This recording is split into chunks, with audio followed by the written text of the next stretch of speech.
Defense made a motion for a mistrial. Prosecutor was up to some fuckery. Potentially damaging evidence, no basis for it. The judge specifically said, do not ask that question. Do not use that as evidence.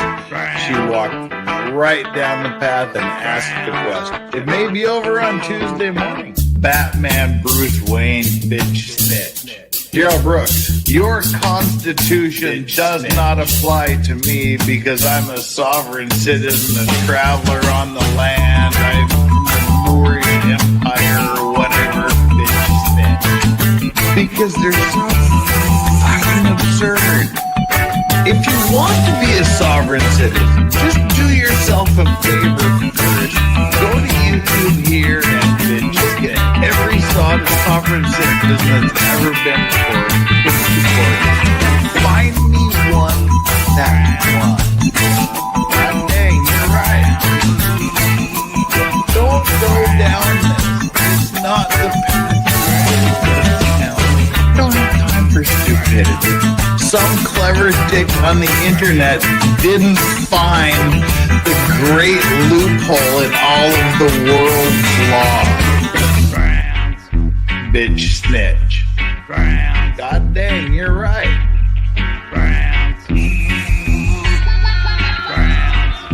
God dang, you're right. Traveler on the land. God dang, you're right. Moorish Empire. Traveler on the land. Bitch snitch. Moorish Empire. God dang, you're right. Traveler on the land. Bitch snitch. Late evening U.S. people. What do you got? I think I can prove to a judge that both of these men had the mens rea. What the hell is a mens rea? It's a legal term the lawyers use. It just means the intention to commit a crime. Okay, come on, let's go. Mens rea? Put the cuffs on him. How could we have gotten mens rea? We take blood? Can you do it without taking blood? We both use condoms. How is this possible? I want to see a doctor. Can I have an independent blood test? Money! I feel sick. What are you doing?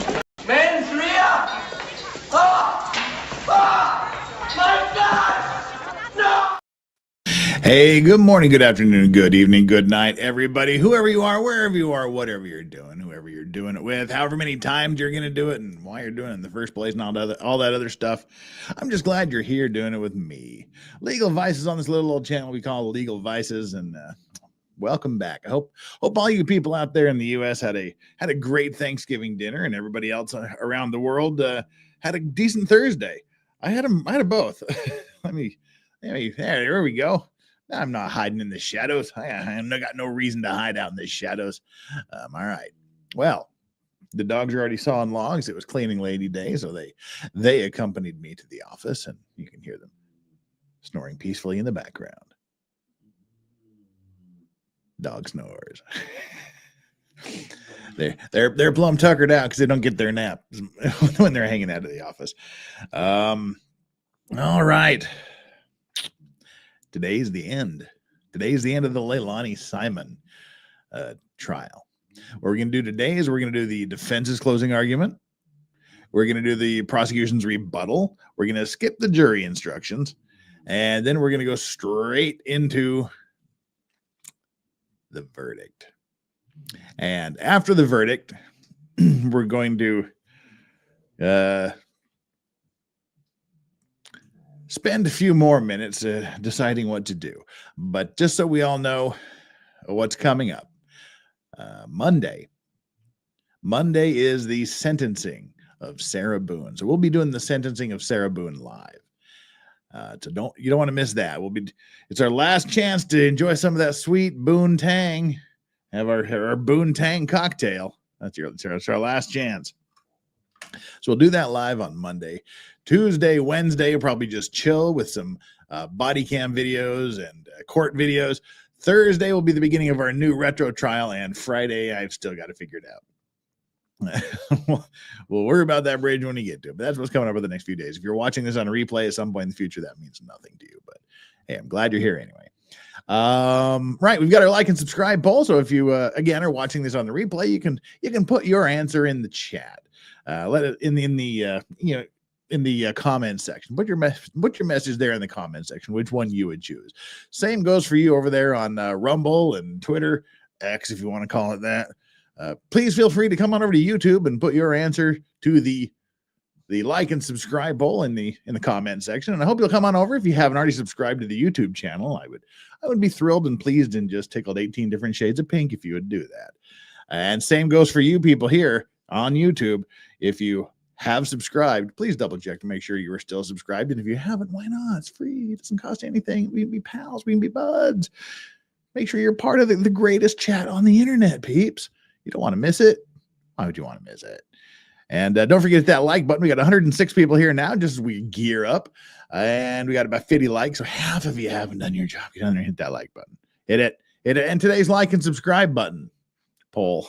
Today's like and subscribe poll is, what would you like to say to the defendant who must not be named? That would be LEILANI Simon. We can name her here, but apparently not in the poll. So anyway, what would you like to say to the defendant who must not be named? Your first choice is into the mud, scum queen. Your second choice is I am filled with scotch and bitterness and impure thoughts. Your third choice is I don't believe you. And your fourth and final choice is how dare you?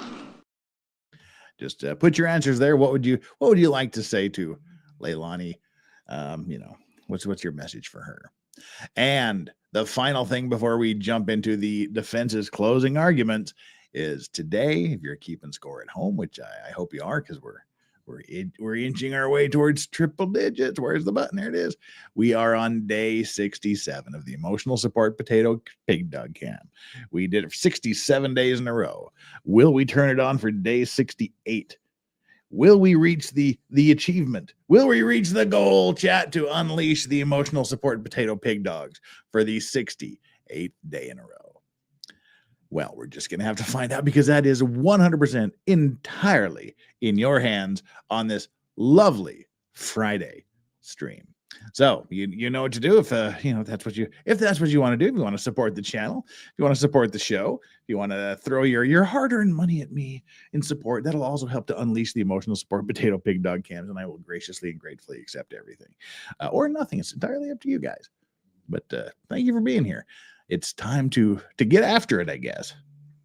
We left off after a very, very, very compelling closing argument by the prosecutor, where we saw the prosecutor, he used some language that you don't normally hear prosecutors use in court unless they're quoting a witness who said something.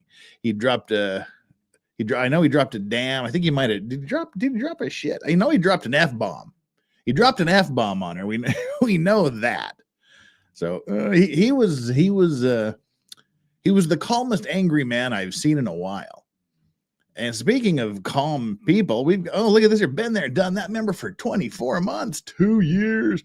Been there, done that. I heard you're starting up a little YouTube channel of your own. You might want to go check that out, peeps. Let's go, chat. We need at least to get to 69. Always try to get to 69, no matter what you're doing. Always try to get to 69.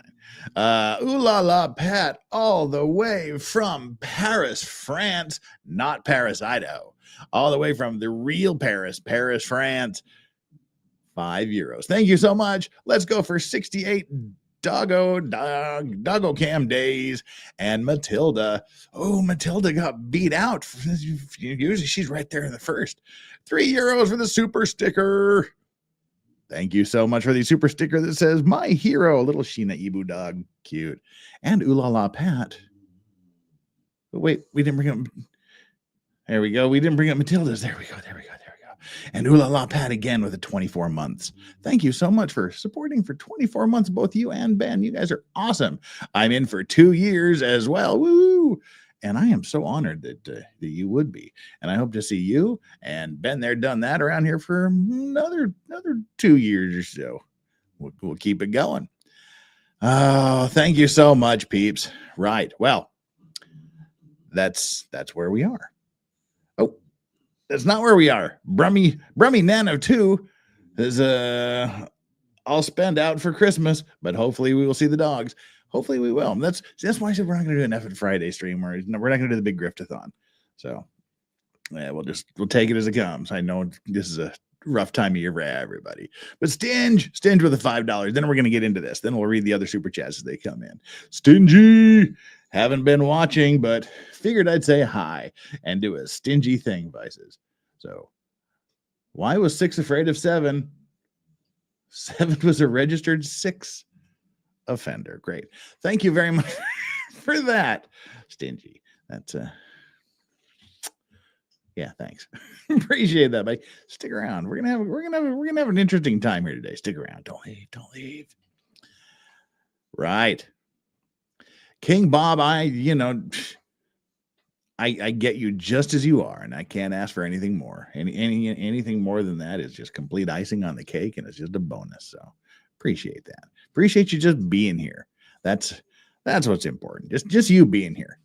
All right, ladies and germs, let's get on with this. We're going to pick this up with the defense's closing arguments at the end of the LEILANI Simon trial.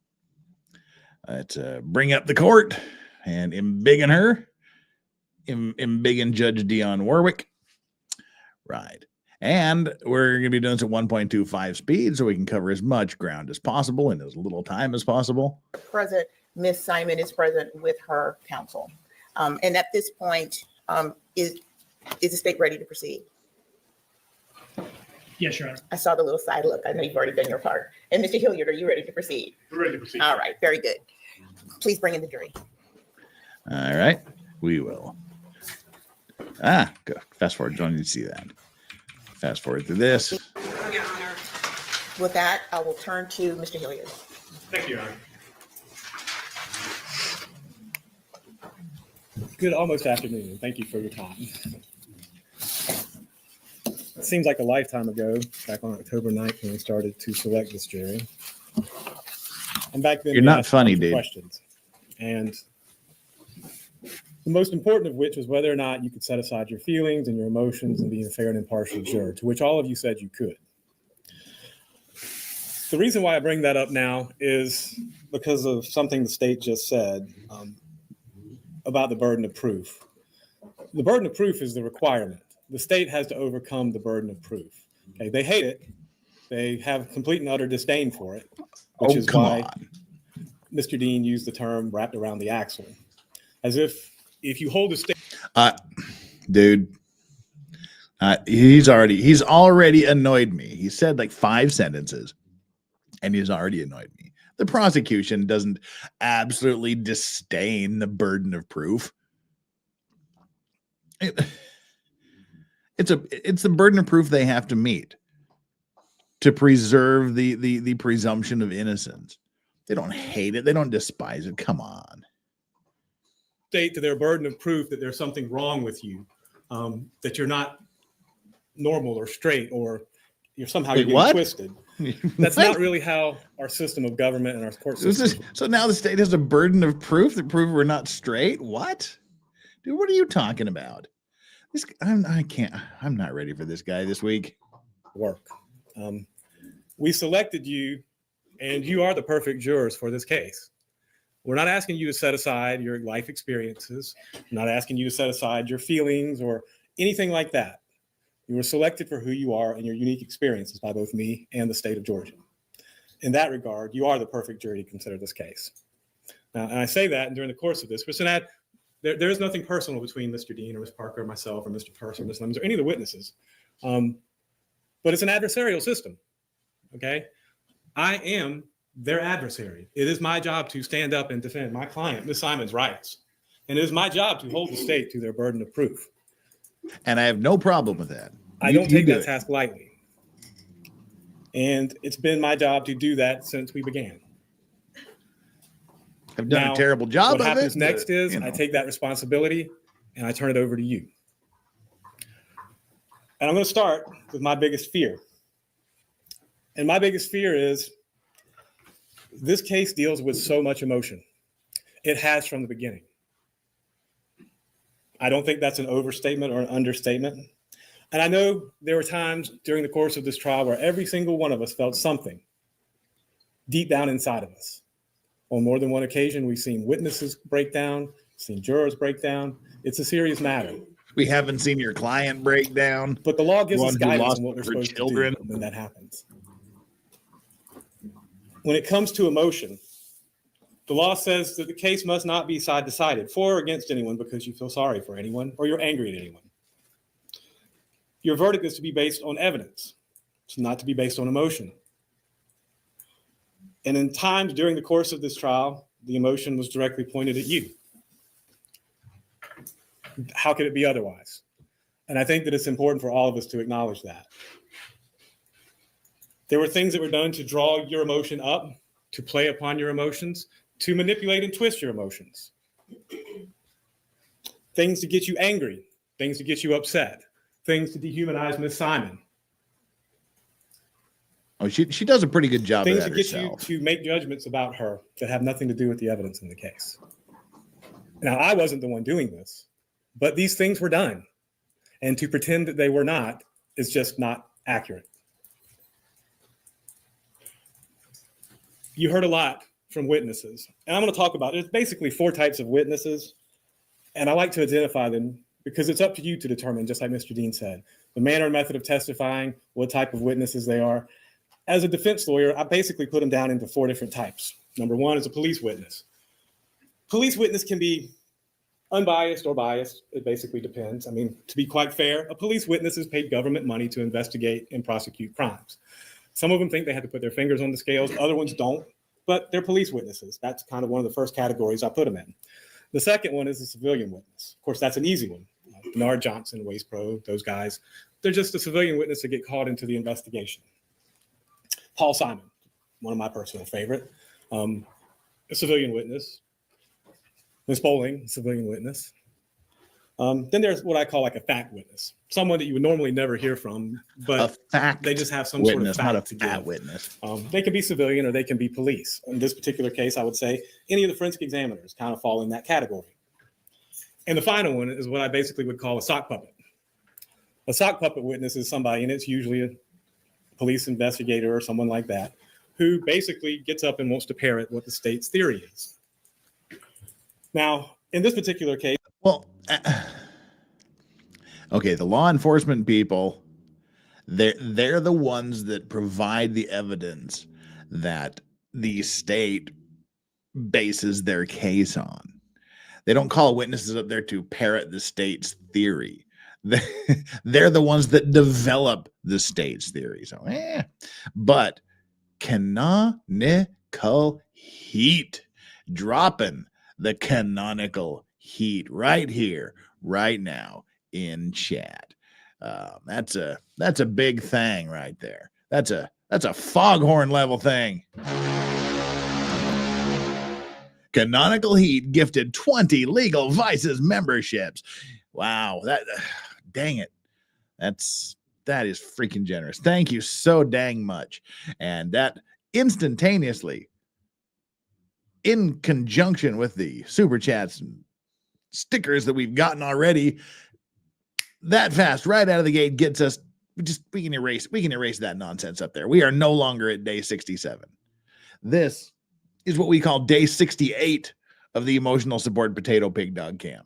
We have just hit day 68, keeping the pig dog streak alive.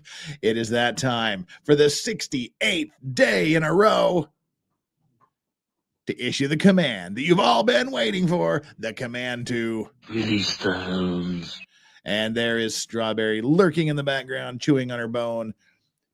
Yoda is sitting over here just snoozing away. We'll we'll leave it here on straws for a minute, and we'll switch back and forth. But thank you very much for Canonical Heat, dropping the big Canonical Heat, for Stingy, for Brummy Nan of Two, for Ooh La La Pat, for Matilda, and for Been There, Done That, for being here and being a great supporter of the chat. And thank you for watching this. All right, that's it. Thank you so much. And again, if you're one of those 20 people, make sure you give Canonical Heat a super special thanks. That is a crazy level of generosity. And it's the, it means we got to do the drink thing. So cheers. Let's get after this. His emotions were very high. I don't think that's an extravagant statement. And a lot of the witnesses are going to say, well, this didn't conform to normal, or this wasn't right, or basically she reacted differently. That's not what the law calls for. The law calls for you to base your verdict on evidence. Okay? And the reason it's my biggest fear you're going to base it on emotion or something that's not completely or at all relevant to the issue is it's difficult to push these feelings aside. It's difficult to put this prejudice aside. And it's difficult to look at evidence, especially in a case dealing with a dead 20-month-old. I cannot think of a harder case to do it in. Now, Quentin Simon was a sweet, innocent child. I don't think anyone said anything different. He died far too young. I don't think anyone said anything different. And if I have to any, you think 20 months is far too young to be dying? Hello, Captain Freaking Obvious.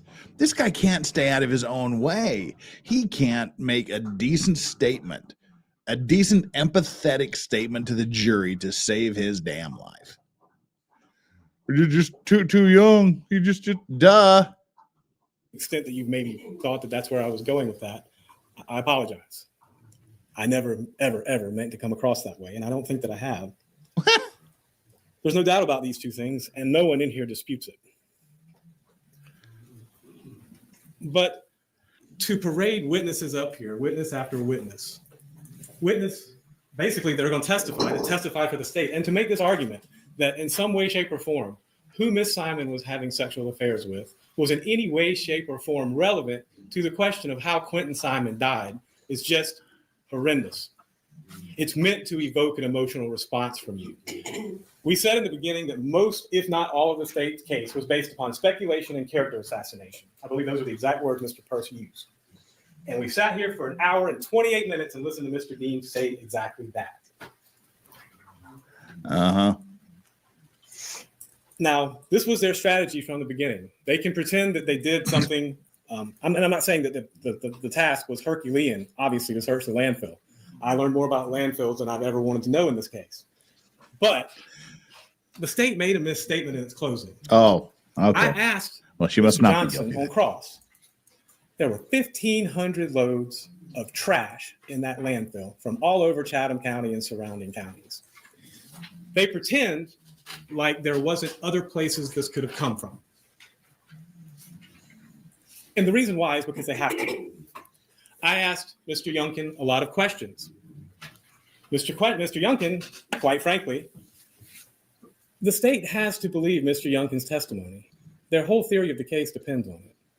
Because of Mr. Youngkin's statement that he saw Quentin Simon at 3 a.m., saw Quentin Simon at 5:30 a.m., and then texted the babysitter, and Quentin was fine, their entire theory of the case falls apart. They have to believe Mr. Youngkin. Mr. Youngkin is the best example of a sock puppet witness. What? He had every reason to get up there and say exactly what they wanted him to say.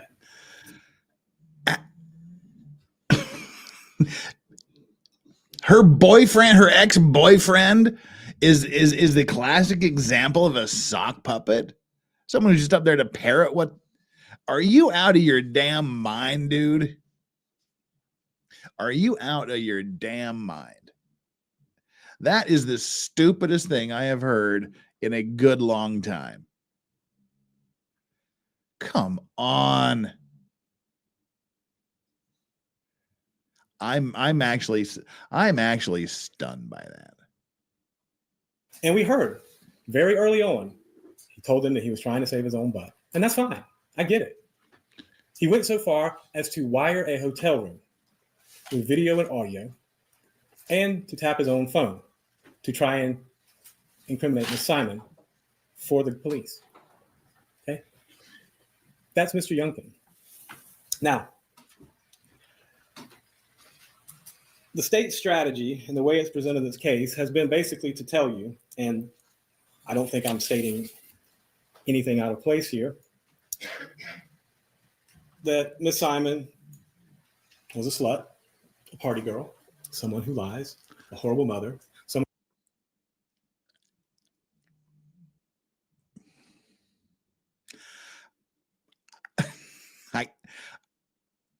I don't think the prosecution said she was a slut.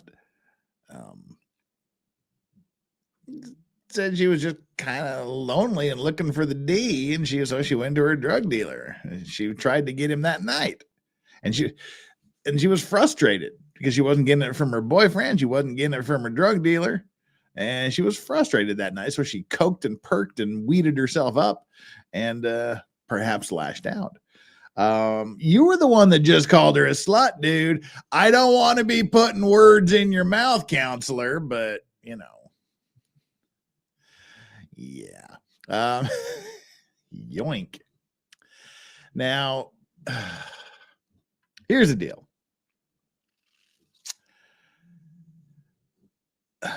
I see people here over here in chat saying, well, you know, of course it was hers. So she threw her baby in a different dumpster. She was kind of, you know, it was lying, throwing stinky shrimp away. Look, see, that's the thing. Like, it could have come from any number of dumpsters. But I think the prosecution did a pretty darn good job of saying the kid was asleep in bed. She ran around, did some stuff, smoked some weed, snorted a mountain of coke, popped a few perks, and then, gosh, she's leaving her house. She turns her light on her phone for a few seconds. She mysteriously leaves the house after her boyfriend goes to sleep. She says she had this blackout, this cocaine blackout, where she doesn't even remember leaving the house. She just remembers hitting the railroad tracks a couple hours later, going, "Oh, where am I?" But so she turns the light on her phone. She sneaks out of the door that's farthest away from her, where her boyfriend is sleeping. She drives around. She drives over to a dumpster. They have video of her right there in front of the dumpster. She stays there for a while. She explains to the cops how she threw stinky, rotten pasta, quote unquote, out of the back seat. And then she, I guess I threw 2 bags of stuff away, whatever. And then they say, okay, you were there at that time. Let's check the dumpster records. Let's check the trash collection records. Okay, she was there at that time. A garbage truck rolled around and picked up that garbage from that dumpster just a few hours later. Okay, let's track that. Garbage truck.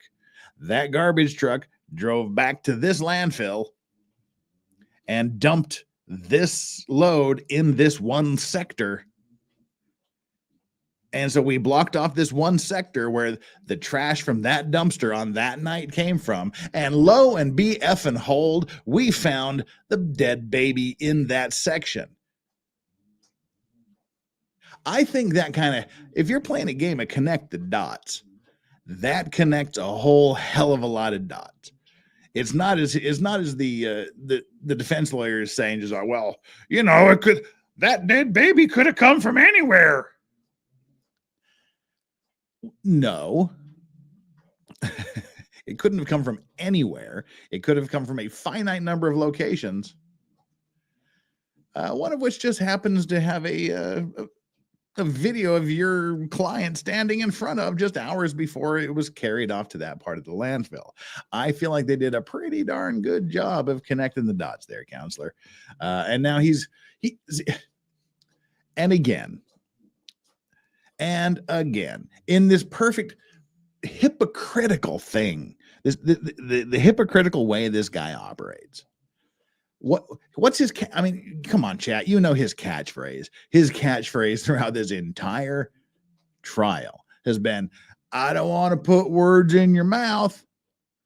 And now that's exactly what he's doing here. He's putting words into the prosecutor's mouth. He's saying, well, the prosecutor called her a slut. He called her bad. He's literally putting words into the prosecutor's mouth when that's all he's been saying from minute one, that I don't want to put words in your mouth. But so let's hear him not want to put words in people's mouth a little more, shall we? And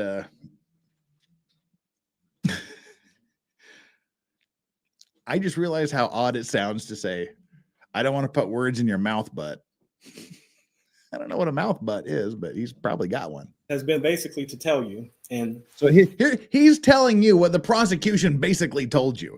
In other words, let me put some words into the prosecutor's mouth.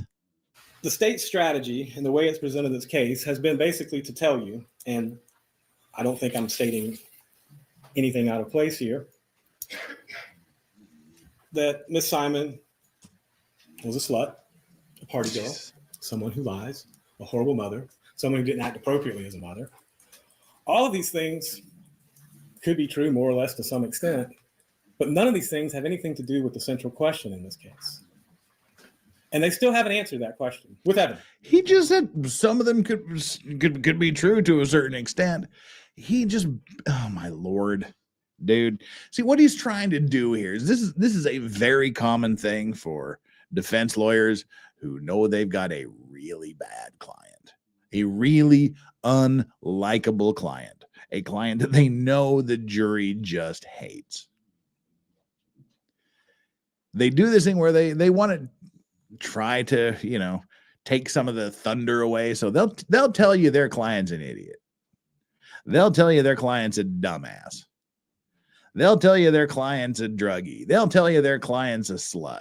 They'll tell you whatever, they'll say, yeah, my client's a dumbass, and then they'll try to rationalize. They'll say, yeah, well, my client is dumber than a bucket of rocks after a rainstorm. But this, and this. Or my client's a slut, but that doesn't really have anything to do with her murdering her child. So they'll do these things to say, okay, so it doesn't look like they're saying my client's a perfect. They know that the jury knows their client is a POS. And they're saying, all right, I know my client's a POS. You know my client's a POS, but let's look at the evidence. And Jill M's dropping the $5 Aussie. His Pee-wee got words tattooed on it. Hope you get it. I don't know if it does, and I don't know why it wouldn't. I'm not going to put a lot of thought into that, Jill. Sorry, I'm not going to spend a lot of time dwelling on his nether regions, if you don't mind. But that does remind me of a G. Gordon Liddy joke. He said, I have a tattoo on my membership. If you don't know who G. Gordon Liddy is, he was the one that sort of masterminded and orchestrated the Watergate break-in that led to the downfall of President Nixon. But he said, yeah, I have a tattoo on my nether regions. It says FBI sometimes. The rest of the time it says United States Department of Justice, Federal Bureau of Investigation. Canonical Heat dropping the 10. Defense attorney believes the jury needs an English to English translator. Here's what they said, kind of. But here's what that really means. Yep, that's what he's doing. All right. With that, thank you, folks, for those super chats. Always a pleasure. I love you guys. I'm so grateful to each and every silly one of you guys. I love y'all. It's not speculation, okay? The central question in this case is how did Quentin Simon die? Where did Quentin Simon die? And in what manner did Quentin Simon die? They charged Miss Simon with murder. Okay, that's a hell of a thing. And it's supposed to be a tall order. So I'm sorry if the burden of proof seems a little lax, or inconvenient to the state. Lax. But in this particular case, they made the allegation. Oh, come on. I can't listen to this guy for more than 30 seconds without stopping him. What does he mean the burden of proof is a little lax? It's the absolute strictest burden of proof we have in the American jurisprudence system. Proof beyond any reasonable doubt. That is not a lax standard of proof, you frickin' moron.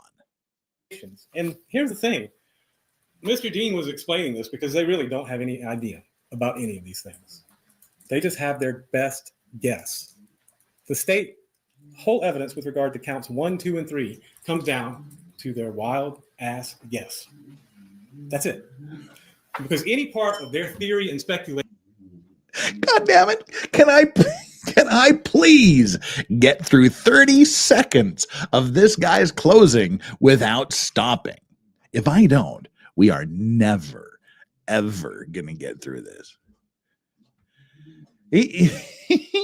I honestly think, and this is me being my sinister best, I honestly think he took note of the prosecutor using a damn, I swear I remember him saying shit or something like that at one point. But there was a couple of curse words, and then he dropped the F-bomb.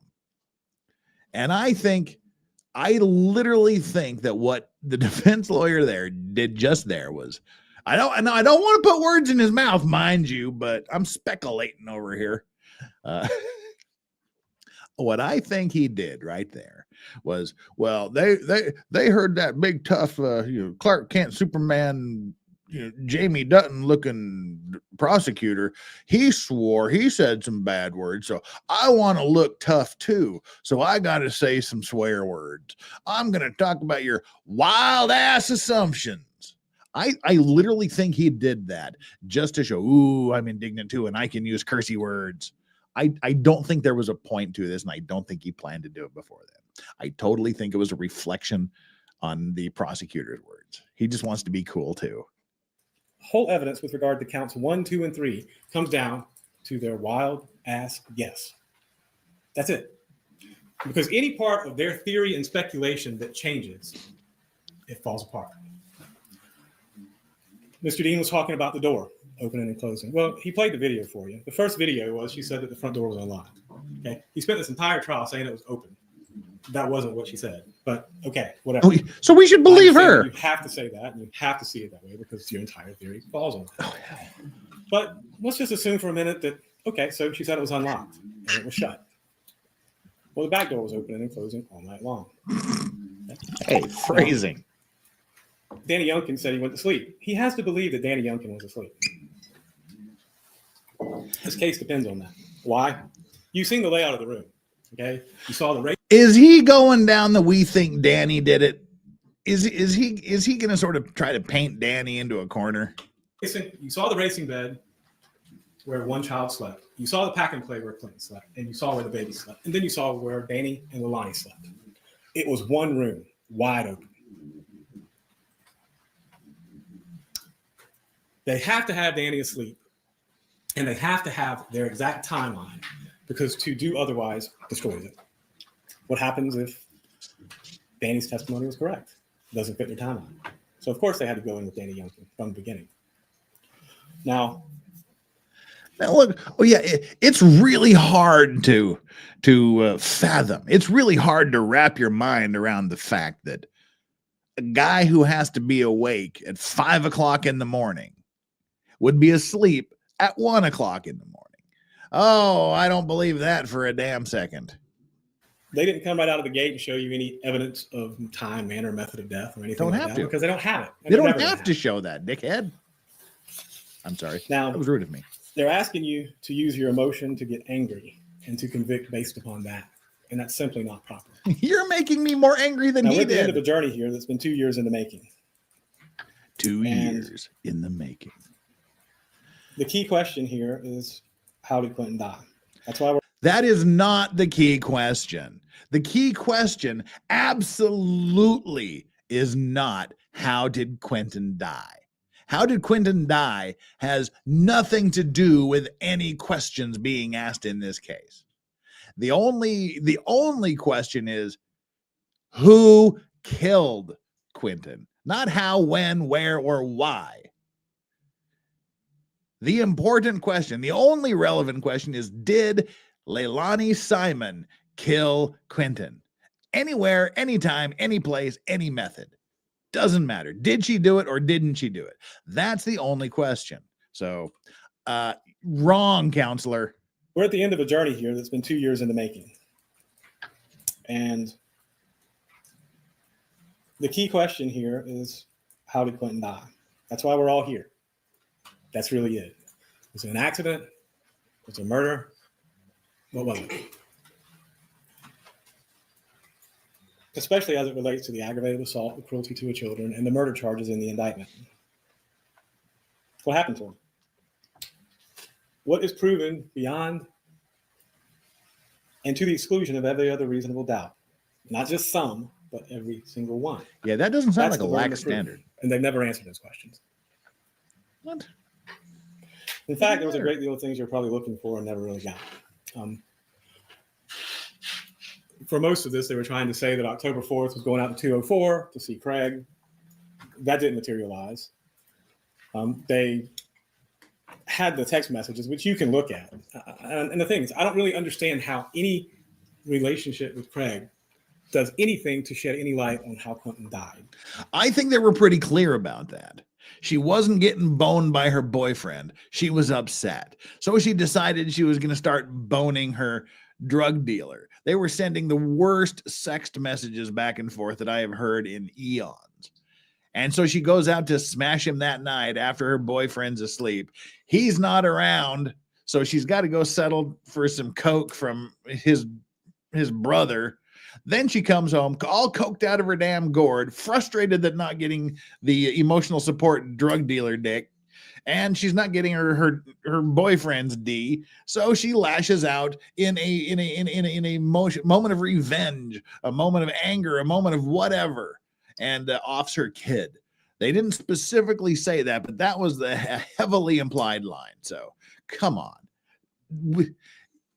They asked him 3 questions. It was very relevant. Text messages, which you can look at. And the thing is, I don't really understand how any relationship with Craig does anything to shed any light on how Quentin died. Unless you believe the fever dream they've come up with, that in some way, shape, or form, this has something to do with her attention seeking. Yeah, I believe it. And I don't get that, because I do. Someone is craving that much attention and they find that attention and they have someone that gives them that attention, wouldn't that take away the struggle? She didn't find him. He wasn't home that night. I don't buy that. She made a whole damn self-deletion anger at her boyfriend for not giving her the D video. She was craving the attention. She was looking to go to the boneyard and do the boneyard dance. She was looking for that bone dance from somebody, anybody. She didn't get it. She needed that attention. Now, as regards to counts 1, 2, and 3, let's talk about, Mr. Dean did talk about this a little bit. Accident. I don't know whether an accident happened or not. As good a theory as any. We do know there was vomit. We do know there was an overwhelming smell of vomit. We saw Sergeant Stewart, one of the first officers to respond, refuse to go in the house on his body-worn camera when Lemons went in because of the smell of vomit. This man was a 35-year-old detective. I mean, a 35-year-old police officer. He's been on the force for 35 years. Okay? He noted that. Lemons noted that. But you know who didn't know that? Danny Youngkin. Nowhere at any point in time did he ever note that. Now, I'm not saying that Danny did anything wrong. Liar. My theory is that indicates some sort of accident, some sort of suffocation, something. I don't know. But the difference is I don't have a fixed interest in the outcome there. They do, which is why they have to build this mountain out of a molehill. They don't have that evidence. They never will have that evidence. They have to depend on Danny Youngkin. Because if anything changes, if he was up at 3 a.m., he said to defeat Scott, and Quentin was fine. Never explained that one. If Quentin's fine at 3 a.m., like Danny Youngkin said, their favorite witness, then the 1 o'clock Azalea trip doesn't matter, does it? They have to believe that. They have to peddle that. They have to sell that. They have to say he was mistaken or wasn't lying, which is always interesting to me. Now, I would love to solve the case. I really would. But I don't have to. They do. I have just as many wild theories as they do. Everybody does. But I don't have to prove them. And more importantly, and this is the most important thing about that, I can have as many wild theories and stand here and tell you those theories as they do. Okay? But it doesn't change the burden of proof. It's just wild speculation, not unlike anything they've done. It doesn't change that the burden of proof lay with them. And the fact is, and they don't like to talk about this, or maybe they do, maybe they try and gloss over it. With regards to counts 1, 2, and 3, they have not come close to meeting the burden of proof. Beg to differ. Time, manner, method of death. Yeah, that's not part of the requirements, but you have to show that it happened that way. No, you don't. There's no evidence that it was a homicide. There's no evidence that it was murder. None. Zero. Zilch. There never will be. And that's the thing they can't talk about. Because to talk about it and to give voice to it undermines their case. But you don't have to believe me. They don't know what happened. Their indictment says they don't know what happened. The state had to concede that in their closing argument, that they don't know what happened. You cannot speculate someone into a guilty verdict, ladies and gentlemen. And Mr. Dean used an example, and I like this example. It's actually a pretty good example, and it cuts both ways. He was talking about, I'll use a different example. Just circumstantial evidence. I'm going to use a good example. I'm going to use a good example that the prosecution used. It cuts both ways. But oh, wait a minute, that's a fucking stupid example. Oh my God, that example. I'm going to use a different example. I think he just realized that the example he was going to use wasn't going to be all that particularly helpful to him. Okay, circumstantial evidence. The example we normally give in Georgia is if you're sitting in here and you walk outside and you look around, and when you walked in, the ground was dry, and you walk out, the ground is wet, then you can infer it rained, right? Makes sense. But what you can't do is walk out, see a wet ground, and infer that it's snowing in Denver. Those aren't the same things. That was no. So speculation is speculation. Inference is inference. There was no evidence. I asked Dr. Darasol if having the vomit would have made a difference in what she could and couldn't do, and she said yes. I don't control that. They do. Ooh, angry. You heard from the young lady from the forensic toxicology lab that she didn't have enough to test the vomit. Now, why would that matter? If it was a normal, literally, if it was just normal vomit, you would need to know that. He could have choked on normal vomit. If it was toxic vomit from getting some sort of poison or some sort of drugs, you need to know that. You would think. Speaking of toxic vomit, counselor. We don't. At least she said there wasn't enough to test, and I have no reason to doubt her. But that's a lack of evidence. It doesn't cut either way. And here's the thing, ladies and gentlemen, about the burden of proof and circumstantial evidence. When there's a tie in the evidence like that, the tie goes to the defendant every single time. It doesn't go to the state, it goes to the defendant. Yeah, it's not much of a tie, really.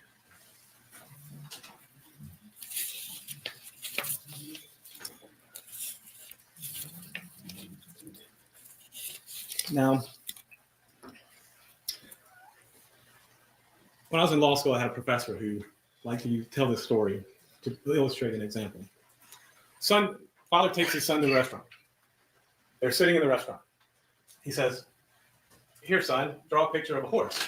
So he draws a head, neck, a back, 4 legs, and a tail. It's like, how many legs does that horse have, son? Head, my neck, my horse. Never mind. Goes, come on, dude. Damn it. You can't just say the horse's neck, the horse's back. So he draws a head, a neck, a back, 4 legs, and a tail. What about the... Like, how many legs does that horse have, son? He goes, 4. He goes, now, what if the tail is a leg? He goes, well, 5. He goes, no, son. That's not how that works. The horse only has 4 legs. It doesn't have 5 just because I tell you that the tail is a leg. The tail is still a leg. So I can stand here and tell you stuff all day long. It doesn't make it true. Why do I say that? Well, the judge will charge you on this as well. The questions from the lawyers are not evidence. And I have to point that out in this case because there were a lot of very long-winded questions from the state. But that's not evidence. What comes from the witness stand and the exhibits is evidence. Now, why do I point that out? Daniel Youngkin was overlooked from the beginning. He started cooperating with them from the beginning. Okay? They literally did not look at him for anything. He made some statements to them, which either, if they were true, blew up their timeline, and if they were not, were a lie and questioned his credibility. So they have a vested interest in believing him. So let's talk about him leaving. The question for you to determine is do you believe Danny Youngkin when he said that Quentin was alive at 3 a.m. when he got up to check on Scott? Silent PS, that's a trick question for many people. How many knees does a horse have? Horse has 8 knees. Good question. If you do, that blows up the case. Do you believe Danny Youngkin when he said he woke up at 5:30 or 5 o'clock to get ready to go to work? And then Quentin was fine? And then texted the babysitter that the kids were going to stay home? If you do, it blows up. He didn't say Quentin was fine. He said he thought he was. Do you believe the statements from the witness stand that was all bull? That he was fed up with her? And whatever excuse he gave from the witness stand, quite frankly. Because if you do, then it means he was lying before. Now, I would ask you to think about one of the witnesses who did testify, Paul Simon. He was personally one of my favorite witnesses. But he testified exactly different than what Mr. Dean wants you to believe. He knew Danny. And he testified from the witness stand that on that day in that yard, when they were talking to the police, Danny seemed unfazed. He didn't seem upset. He seemed unfazed by this. Now, does that mean I think that Danny did anything wrong? Not necessarily. My theory can work the same way as their theory can. Danny woke up at 5, saw something that happened to Quentin, freaked out, doing the trash on the way to work, came home. He doesn't know anything.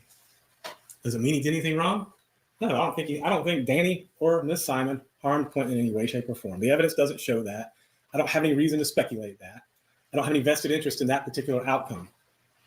They do. But it's in their best interest to believe that. It's in their best interest, when I say them, I mean the state, to try and sell that and peddle that. I asked Danny why he stayed here. Even Paul was so funny. He's like, man, that's what you signed up for. You don't like it. Because he said Danny was complaining when he got home. They forgot that part. Okay, they didn't want to mention that part because it shows Danny was unhappy. It's like, man, you signed up for this. If you don't like it, leave. I asked him why he didn't leave. And remember what he said? I wanted my daughter. Well, you know what? Between October 5th and October 9th or 12th or whatever the hell it was, he left Savannah. He didn't get his daughter because I asked him that question too. Another cursey word.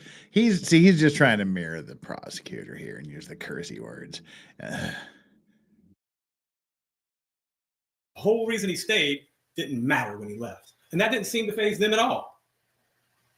But it's something I've got to question. Ladies and gentlemen, emotional decisions are almost always bad decisions. Okay? You have facts on your side, argue the facts. You have the law on your side, you argue the law. And whenever you don't have either on your side, at least with regards to the first 3 counts of this indictment, you depend on emotion. And that's what they've done. I don't mean to come across sounding harsh or cynical or pessimistic. And I don't mean to imply that the feelings that you and the officers and the search team and probably millions of other people have felt about Quentin Simon are not real. They are. I just mean to point out that they're not evidence. And that's what we're here for. They have to prove through evidence. Now, you're going to have to go back into the deliberation room. You're going to have to look at the actual evidence. And you're going to have to look at the actual law. And you're going to have to come up with common sense and use your judgment. Here's the keep an open mind part of the closing arguments. It's a court of law. It's about cold, hard facts. Not emotions, not feelings, not speculations. Not mine, not theirs. I can't speak for you, but I've made emotional decisions in my life, and I can tell you to about a 99% accuracy that most of those emotional decisions were wrong. Not all of them, just most. Citation needed. Fact check. Oh, come on. 83.7% of given statistics are wrong. You just pulled that out of your ass, dude. Come on. So you're going to have to go back there. You're going to have to deliberate on each and every count of this. Yes, he said prove You're evidence. going to have to make decisions about each and every witness that testified. And then you're going to have to come up with a verdict. Now, the reason why I say that is there is another alternative solution. Oh, find her not guilty? I'm not surprised when a 21 and 28-year-old couple who have a child together, who are doing drugs together, lie about doing drugs together. Speaking of doing drugs, I forgot to turn on my. It also doesn't have an inference of committing murder. Okay, that's what we're here for. That is the elephant in the room. Okay, I can't resist. Leilani's the elephant in the room. The state does not like to talk about Danny. Danny was just as much involved in the drugs as Miss Simon was. Involuntary intoxication is not a defense. We're not even saying that. Okay? What I am saying is it's just not very honest to say they weren't doing drugs. And Danny said he wasn't responsible, but that was in response to, I mean, I'm sorry. You're in a room full of small minor children doing drugs that are toxic to those children. Is there any manner or method in which doing those drugs in that room can be deemed responsible? But he went out of his way to put, he was on top of a chest of drawers that he couldn't reach. Anyone who's had children knows, and you don't have to leave your common sense at the door for this. Children get into everything. Okay? They do. Did he have any children that tested positive? That is just what they do. And in Danny's own words, these were some mean-ass kids. And I suspect that no matter how responsible you are, they could get into something. Is that what happened here? I don't know. But neither do they. Okay, that was actually a good point. The concealing the death and the azalea. Now, I'll say, okay, that was actually a pretty good point he made. It's possible. Okay, never mind. I take it back. I just tried to imagine okay. See, he almost got me there on a good point. I thought, okay, that's a good point. Maybe the kids could have got into the drugs, and that is a point in his favor, but it doesn't hide the fact that she tried to hide the body. Now, then I thought about it for 5 seconds, and I thought, okay, how would a 20-month-old child get to the top of a dresser, snort some coke, and then find its way back into its bed? Then I was okay. That was a dumb thing to say. So never mind. We're gonna forget that was. I take back what I said about that being likely a good comment. That was just dumb. That was dumb. And Canonical Heat dropping the 20. Holy Jesus God! I honestly thought he was gonna bring up jury nullification. Oh yeah. Well, he probably desperately wants to, but I think he likes his license a little more than that. Adara the Wholesome dropping the 2. Crown this man the king of yapping, Jesus. Jill, I'm getting a feeling. Here, Jet, that you're not really liking this dude. How can you tell his defense lawyer is lying? His lips are moving. Okay, there's 3 strikes against him real quick there. Thank you so much for all of that.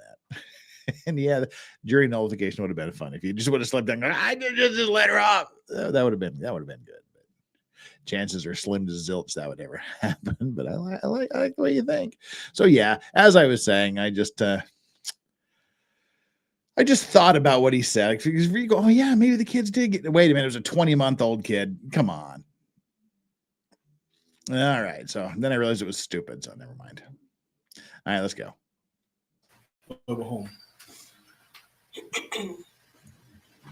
To Mr. Dean, one of the things my dad told me was when you're a hammer, every problem looks like a nail.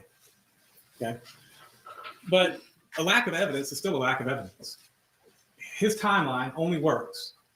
And I don't understand. He's right. Motive's not an element of crime. But his timeline only works if it happens exactly the way he said it did. And in order to believe that, you have to believe Danny Youngkin. You have to believe that he, on his own, without prompting, without any prompting by anyone, said that 3 o'clock Quentin was fine and 5:30 Quentin was fine when he left, and texted the babysitter on his own without ever checking on one of those 2 things. But see, here's the thing. He was being questioned by the police. You don't have to be a rocket scientist to figure out if they're questioning you and pushing you that it's probably not a good thing. They never asked for a reasonable explanation of that because it would screw up their timeline. What if he was the 1 a.m. trip? That would screw up your timeline too. What if you're What if he just a wasn't? dingus? That would screw up your timeline too, especially if he said that she'll find at 3 o'clock. So now, that being said, Ms. Simon doesn't have to prove herself innocent of these charges. The state has to prove her guilty. And Mr. Dean said, well, we've done that, so you don't have to consider that. No. That's not how this works. Okay? You have to consider all of the evidence, all of the witnesses, all of the testimony. Not consider what I'm saying or his theory. You have to consider what you come up with. And with that, I'm going to get to what the burden of proof is. And how you basically, the judge is going to give you the law. And I'm going to say if there's any conflict between anything I say or anything Mr. Dean says, the judge is the ultimate arbiter of this. And give me 1 second. I misplaced what I was looking for.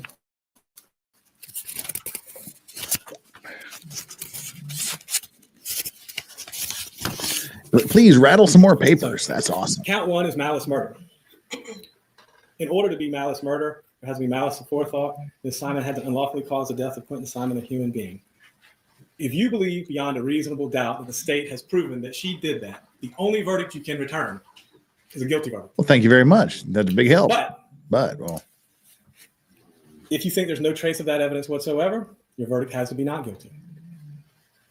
If there's any evidence at all, even the smallest measure amount of evidence, a scintilla of evidence, your verdict has to be not guilty. That's not beyond a reasonable doubt. If you think that there's reasonable suspicion to think she may have did it, the only verdict you can return is done not it, guilty. not did it. Because it has to be beyond a reasonable doubt.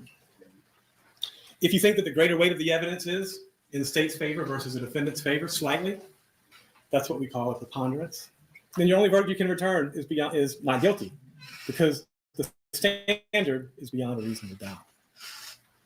If you have a firm belief that everything that Mr. Dean and the state is putting forth is true, but you have a reasonable doubt as to what actually happened, for which you can state a reason as a fair and impartial juror, the only verdict you can return then is not guilty. The only way you can get to guilty is if you're convinced beyond a reasonable doubt. That's a high burden of proof. And I present to you, ladies and gentlemen, as to count 1, there is no way to get there. As to count 2, and I'm being specific on this. Yeah, they don't have to tell you what the offensive weapon was, but they have to prove beyond a reasonable doubt that it happened the way they said. There's zero evidence. No. They have to prove beyond a reasonable doubt she did Count it. 3. Count 3 is the count that has to do with cruelty to a child, I believe.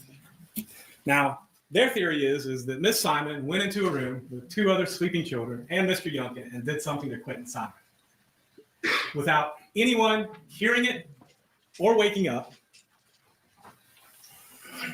and then left to dump his body. Okay. Despite the evidence, Jam, Daniel see you Youngkin said he later. was fine at 3. Despite the evidence that Daniel Youngkin said he was fine at 5:30. Despite the evidence that he's the one that texted the babysitter. So let's turn to the concealing a death count. Again, the standard of burden of proof is the same for all of these counts. So I'm not going to be repetitive and do it for each one because I don't get paid by the word. So there's no reason. You can understand and assume that the standard stays the same. Concealing. Now, wait, dude. That was a dumb thing to say. You don't get paid by the word. So you should say, even though I don't get paid by the word, I'm going to read this long ass thing to you because it's important. But anyway, Sonia Chris, member for 25 months. The only verdict is this dude is an insurable jackass. I'm going to go out on a limb and think that was just a voice to text or just an autocorrect thing. And you meant is an incurable or insufferable, one of those two. Or how about an incurable and insufferable jackass? But an insurable jackass might be funny too. Thank you so much, Sonia and Chris, for being a member for 25 months. Wait, play. The death of another. The only way that count is proven beyond a reasonable doubt is if you believe that Quentin Simon's body was in the bag and she threw the bag in the trash at the Zelle mobile home park. Well, you know what? At I kind of believe that. beyond a reasonable doubt. I kind of believe There's that not beyond a evidence reasonable doubt. There's evidence she said she went. You know, they have a theory. Hell, my theory is the same. She might have went to get dope. I would guess. Cokeheads do cocaine. Opiate users do opiates. Weed smokers smoke weed. Okay. You have the text messages. What about weed smoking opioid crackheads? Like your client. Like your client doing the weed, coke, and Percocet cocktail. What about them? What do you call them, counselor? You left that part out. Murderesses? Okay. And you have Mr. Youngkin's testimony. Mr. Youngkin told you that they were using every day at this point. Okay. So you have the statement that LEILANI was trying to cover for Daniel. Their theory is that was a lie. But Daniel's the one that left town a few days after this. Bernice, happened. take care. They don't seem to have any questions about that. That's always seemed odd to me. As a detective, going to detect stuff, walking into a scene where a child's abducted, my first instinct would be the non-related boyfriend or husband of the mother. Why would that be your first instinct? Why would that be your first instinct? Why wouldn't it be the mother? Anyway. But that doesn't seem to be the case here because it doesn't fit the timeline. That doesn't mean that I think Danny necessarily did anything wrong. No. But it seems like a natural, obvious question to ask. It seems like a natural, obvious investigation to make. And it does look suspect that, A, he helped out almost immediately. He turned on her almost immediately. He set up the hotel video and audio surveillance almost immediately. Because he's a good man. Wiretap for 60 days. Now, they talk about that, and they play these little excerpts from the statements, but the consistency from Ms. Simon has been the entire time that she never harmed Quentin. And she didn't dump his body. So it is a hell of a thing, but if you're going to accuse somebody of a hell of a crime, you better have a hell of a good amount of evidence. That might start with actually proving that a murder occurred versus an accident. We don't have that here. So, ladies and gentlemen of the jury, you've been sitting here for 8 days of evidence and almost a half day of argument at this point. So I'm going to ask you, when you go back, and I'm going to tell you just straight up, I don't give a damn about lying about smoking weed. I really don't. Okay? Most drug users lie about their drug use, Mr. Youngkin included. That doesn't usually concern me. Well, was it a false statement or was it not a false statement? Guilty. But I'm going to ask you to go back and return the only verdict you can on this evidence. As to count 1, I'm going to ask you to return a not guilty verdict. As to count 2, I'm going to ask the same. As to count 3, I'm going to ask the same. As to count 4, there's some question as to whether or not A, this happened the way they say, B, who it was, and C, whether or not this even happened the way they're alleging here. That's reasonable doubt. The false report of a crime, I haven't touched on this very much, but you know what? The reality of it is that could have happened too. And it actually would make a hell of a lot more sense. Wait, what? Here's why. Rather than trying to say Miss Simon wasn't reacting, and I don't really know what the hell this means, but Miss Simon's not reacting the way. Now he's just being too cursy. Now he's just cursing to be cursing. That's just dumb. Know what the hell that means? Yeah. What does he mean? This charge against his client may very well be true, and it would actually make sense if it was. I have to echo him. I don't want to put words in your mouth, counselor, because these were the actual words. What the hell? You would expect someone to. Well, I'm fairly certain I don't react the way people expect me to sometimes, and you probably don't react the way people expect you to sometimes. But when it comes to your child missing or presumed dead, that tends to make people react in a weird way. So I don't think they've proven false report of a crime. If you woke up and your child wasn't there, what are you supposed to do? And she did report it. Okay. They tried to say in the beginning that she didn't, but you actually heard the 911 call was made from her phone, and Danny was the one that got on and talked because she couldn't speak. We heard the 911 check. I didn't play it. They didn't. Making a false statement. The October 4th was to pay an existing drug debt. We saw the Cash App. We had no evidence to refute that or rebut that. Except it was for a different amount than she said, and that was because it was a different amount. That's a false statement. Okay. So could have been existing drug debt, could have been new drugs. I don't know. But I think there's some reasonable doubt on that one as well. Oh my God, you're not helping your client, dude. You saw and to be quite frankly, I don't really care about this one, but you saw her say, I only smoke marijuana. You don't care if your client's found guilty of something? I guess when she's facing second degree murder and a whole bunch of other really shitty stuff, you might not care about this lying about smoking marijuana. But dude, just say, I don't care if she's found guilty of this. That sounds kind of weird. Marijuana. I don't care. I just don't care. Canonical heat dropping the 10 more super chat dollars. Forgot this. According to Justicia, the judge has been sanctioned for tardiness and just not showing up to work with no explanation. I'm going to leave that starred. We're going to talk about that in a little bit. I want to talk about something there. Thanks for bringing that to my mind. Okay. Count 8. Falsely saying the only controlled substance she had used in the past 24 hours was marijuana. Again, I just don't care. I really don't. And to be honest with you, it's an abduction case and it's a murder case. They don't either. Count 9, the Oragel statement. Can we find counsel guilty too? Chair for all three.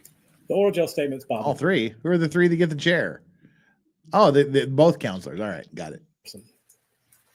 But I will ask you this, and it's not to make an excuse, but thank you, Adara the Olsen. You're awesome. They're pushing you for an explanation, and you give one.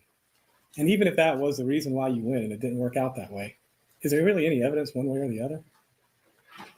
She said she went to see Misty. Does it matter if her name is Missy, not Misty? Does it matter if she got the Oragel or not? Yes, because she lied about her alibi. It absolutely matters that she lied about that. That was literally, she was using that as an alibi for why she was mysteriously outside the house that late at night. And Misty said, I ain't heard from that bitch in 5-6 months. And it's Misty, not Missy. She doesn't even know my damn name. Yeah, that matters a hell of a lot, I think. Count 10 is the putting Quentin in a dumpster. I believe there's reasonable doubt as to that one. Count 11, making a false statement. Again, this was October 8th. These are repetitive and redundant. This was on October 8th. The prior was, I believe, repetitive and redundant. He was literally redundant, saying repetitive and redundant. I like that. He was actually redundant in condemning something for being redundant. You doofus. October 5th. Count 12 is use controlled substances. Again, I'm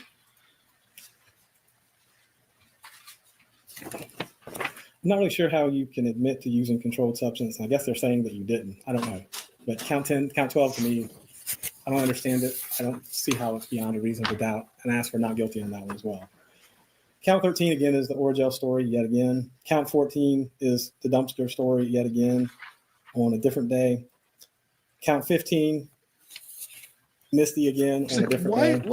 What is he saying? So when you're back there, you have to consider the witnesses, their manner and method of testifying, and what they testified to. Why do I say that? Do you really care if she was sleeping with Craig Weston? Does it really matter? Is it germane to whether or not Quentin Simon was killed intentionally or died as a result of his accident? I present to you now. Some of the evidence they presented too, and again, Officer Zerke, I had no doubt she was emotional about it.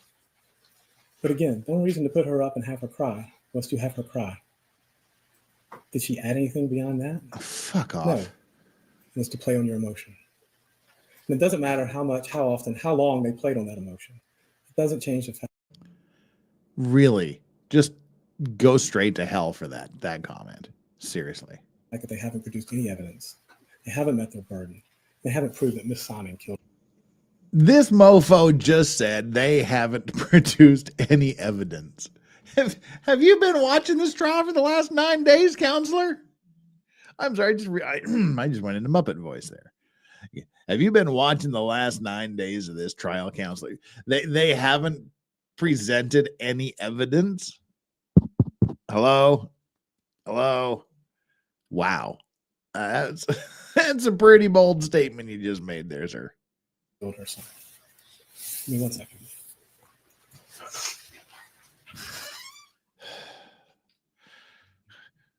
Orville Redenbacher saying, just shut up. Just shut up. Sit down. You've lost. I'm going to ask you to go back there, ladies and gentlemen. I'm going to ask you to do the hardest thing you've probably ever done in your life, is to set your emotions aside, to view the evidence, and to return a verdict of not guilty. The state has not proved that Ms. Simon killed her child. They have speculated wildly, I might add, but they produced no evidence. And I know that that's a hard thing to ask. And I'm going to ask you to do it. Thank you. Even she doesn't believe his statement. All right, look. This is this is where I've got to side a little bit with the defense and say, look, dude was a doofus. Dude gave some stupid arguments, but he's got to do his best with what he's given. And he's been given a stinking pile of crap to work with. So, you give him a few points for effort. Give him a few points for at least sort of kind of trying to make it sound like he believes what he's saying. I'll grudgingly give him that. As far as effectiveness, I think it was an absolute failure across the board. But, again, he had an absolute failure to work with. Flux is now awake in Fluxland. Flux, what's going on, my dudes? What's going on, my Flux? All right. Well, now we get the prosecution's rebuttal. So they get their last swing. Why does the prosecution get another bite at the apple, if you will? It's because they have the burden of proof. They get to make the first closing argument. The defense gets to give their closing argument. Then, because they do have this very, very heavy burden of proof, the prosecution is allowed to rebut what the defense lawyer has said, to try to overcome the great obstacle they have of proving guilt beyond a reasonable doubt, which I don't really think they have much of a problem doing in this case. Oh. All right. Thank you, Mr. Hilliard. Strawberry's just waiting for Yoda to abandon the seats. Like, hey, thanks for keeping the seat warm for me. Turning to the state, Ms. Parker.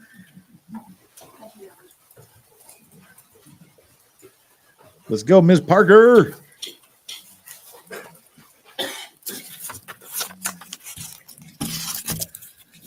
And just for the jury, Parker is, as part of the prosecution team, is doing the conclusion of the closing arguments. What I anticipate after that is that we will break. I'll give you an opportunity to go to lunch. I will bring you back and I will charge you at that time with the jury instructions.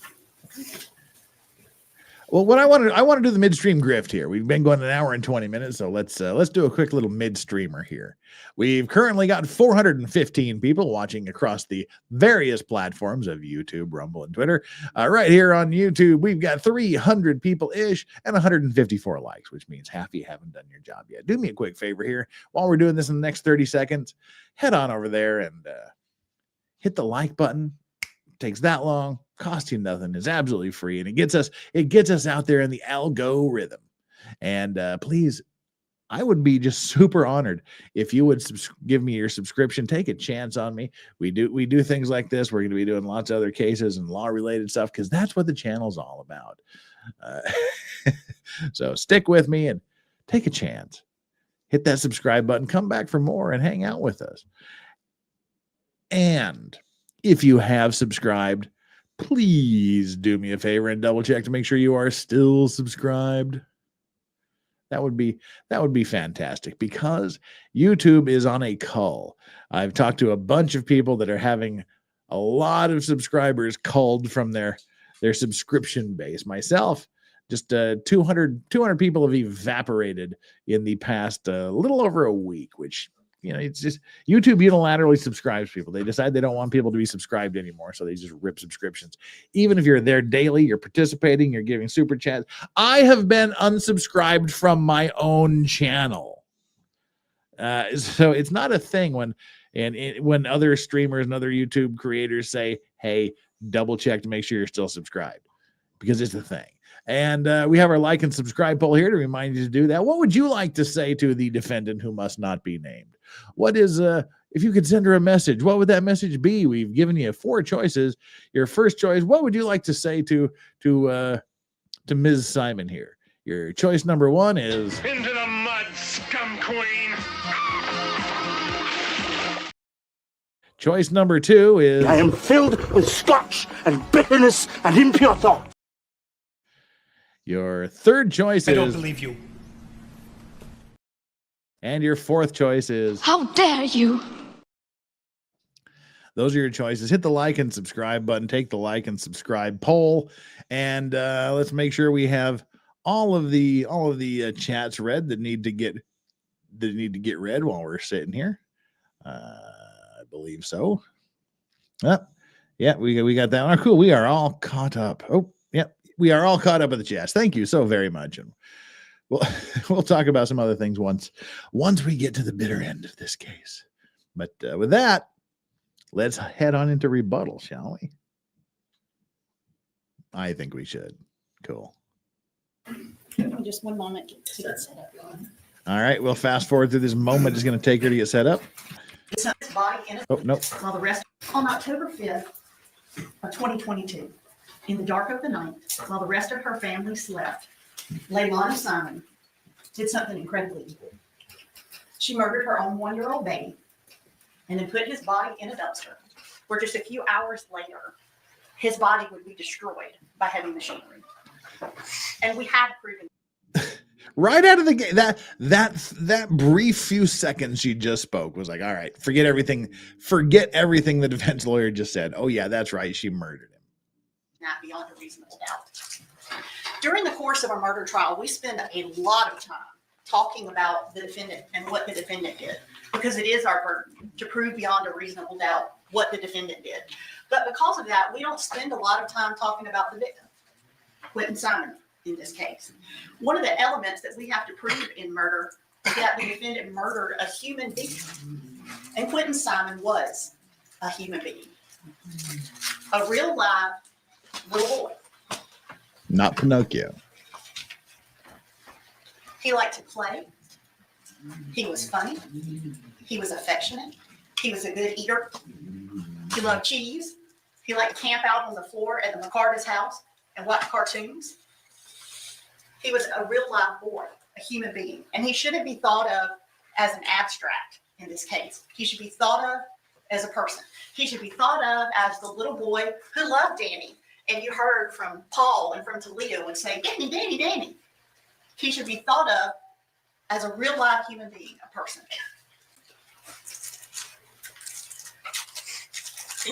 A real live human being, a person whose mother put his body in a dumpster. And we have proven that beyond a reasonable doubt. Mr. Dean told you that we don't have to prove motive, and we don't. It surprises people sometimes. Motive is not an element of the crime that prosecutors have to prove, but it's just not. But in this case, we know what the motive is, and it's important to understand that motive, to understand why a mother could do something so awful as kill her own child. Because it is. It's something so evil that it's almost unspeakable, incomprehensible that a mother could kill her own 1-year-old baby. So we have to think about the state of mind that this woman was in at that time. She was deeply, deeply unhappy with her life. She had 3 really small children. She had a 3-year-old, a 20-month-old, and an infant. In the best of circumstances, if you had family support, if you had your own place to live, if you had plenty of money, even in great circumstances, having to take care of a 3-year-old, a 20-month-old, and an infant would be so hard and so stressful. But to add on to that stress, she didn't have those other things. Her relationship with her mother was not good. Her mother was gone a lot, so that was not a real support for her. Her relationship with Danny was falling apart. Danny was getting fed up with her. Their relationship was falling apart. They didn't have any money. She was drug addicted. She and Danny were living in her mother's house in one room with these 3 children. And when we talk about her relationship with Craig or the fact that she had 3 children with 3 different fathers, we're not trying to call her a slut. Nobody is trying to slut shame the defendant. We wouldn't do that. This is 2024. That's not what. I'm sorry. At 20, when she was 22, had 3 children by 3 different dudes. You can't because you're the prosecutor, but we can slut shame her. Yeah, that's not a life goal. What this is about. When we talk about those things, what we're trying to show you is that this woman's self-esteem came from men. And part of why she was so deeply unhappy was because Danny was rejecting her. And it made her feel horrible because that's where her self-esteem came from. And that's why at 22 years old, she already had 3 children with 3 different fathers, because men were so important to how she saw herself and how she felt about herself. And that's what was part of why she felt so awful that night. You saw the suicide video that she did, where she talked about how unhappy she was. She even said to her children, I can't love you because I can't love myself. It doesn't seem she ever intended to kill herself. It was something she was going to send to Danny probably for attention, for him to feel sorry for her, because she was manipulative of Danny, very manipulative of Danny. And the reason that she started this sexual relationship with Craig was to fill a void there. And this sexual relationship with Craig was a new thing. It's something that had just happened in the weeks before this. So on the night that she killed Quentin, Danny had rejected her. She's using drugs. She's on cocaine, marijuana, Percocet, and maybe alcohol because we saw her go and buy beer at the convenience store. She's under the influence. She said in her own statements that drug use made her angry and impulsive. So she's unhappy. She's mad at Danny. She's under the influence of drugs that make her angry and impulsive. And so she goes to Arkwright looking for Craig because Craig is where she has been getting that need fulfilled for male attention that makes her feel better about herself. And Craig's not there that night. That's why it matters and why we made Craig come in here and testify, because he wasn't there that night. And so she couldn't get that need fulfilled. She couldn't feel better about herself. So instead, she does something so drastic. She killed Quentin. And in the act of killing Quentin, she became a sympathetic person and got Danny's attention back. She became the mother of a missing child. And Danny ran out of work to be by her side. That's what she wanted. That was the manipulation. And it's so hard to believe a mother would do that. But that's why you have to think about her frame of mind and how low and desperate she felt that night, and that she was under the influence of drugs that she admits make her angry and impulsive. And black out.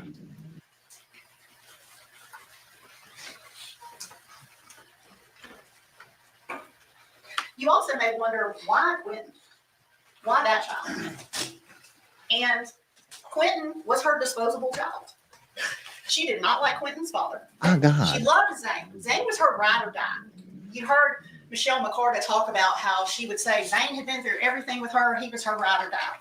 And Sky, who was her youngest child, the baby infant, was Danny's child. She needed Sky to keep Danny around. Quentin was disposable. She didn't really like Quentin.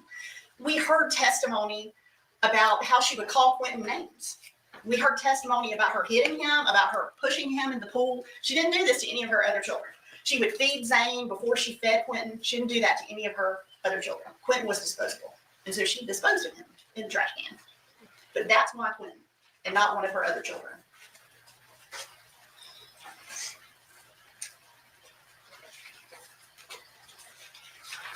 Her plan did not last.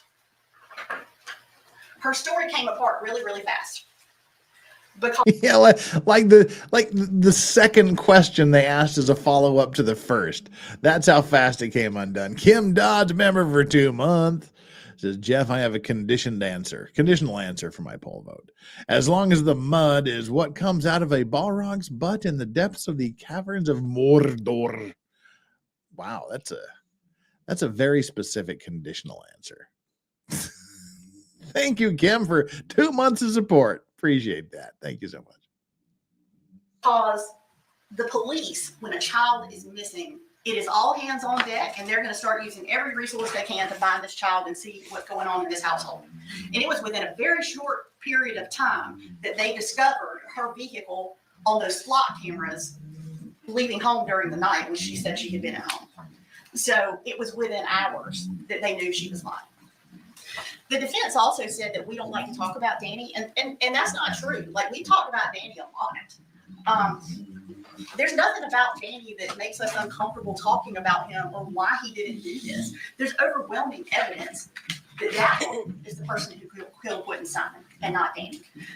The defense also kept talking about Danny being up at 3 o'clock in the morning and seeing Quentin. That did not come into evidence in this trial. Go back and check your notes. That is not something that is in evidence.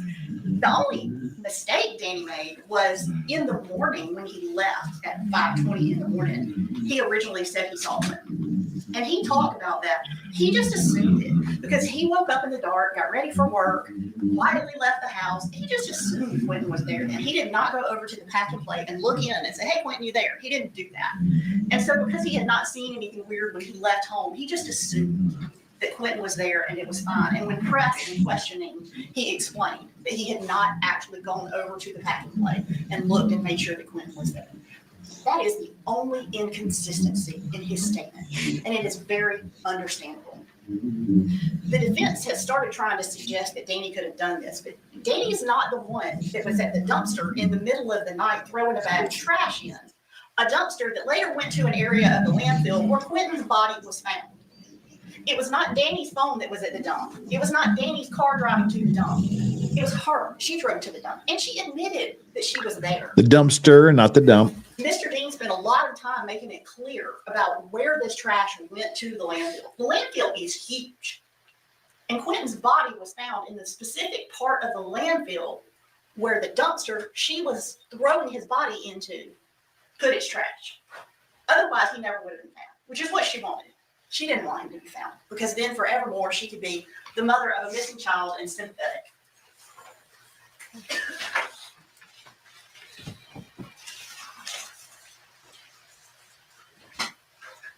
I want to talk to you about the burden of proof. Mr. Hilliard said the state hates the burden of proof, and we don't. We welcome that burden. It is our burden, and we welcome it with open arms because we want the right person convicted. We should have to prove to you beyond a reasonable doubt that she's the person that committed this crime. And we have, and she is.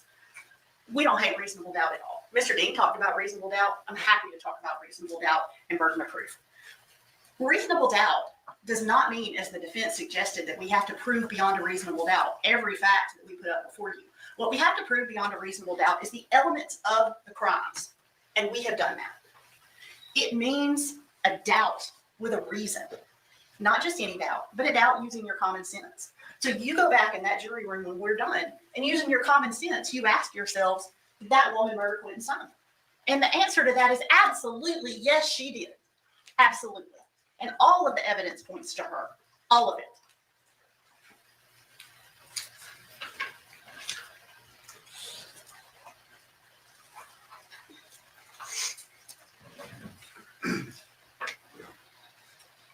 Mr. Hilliard also spent a lot of time talking about emotion in this case.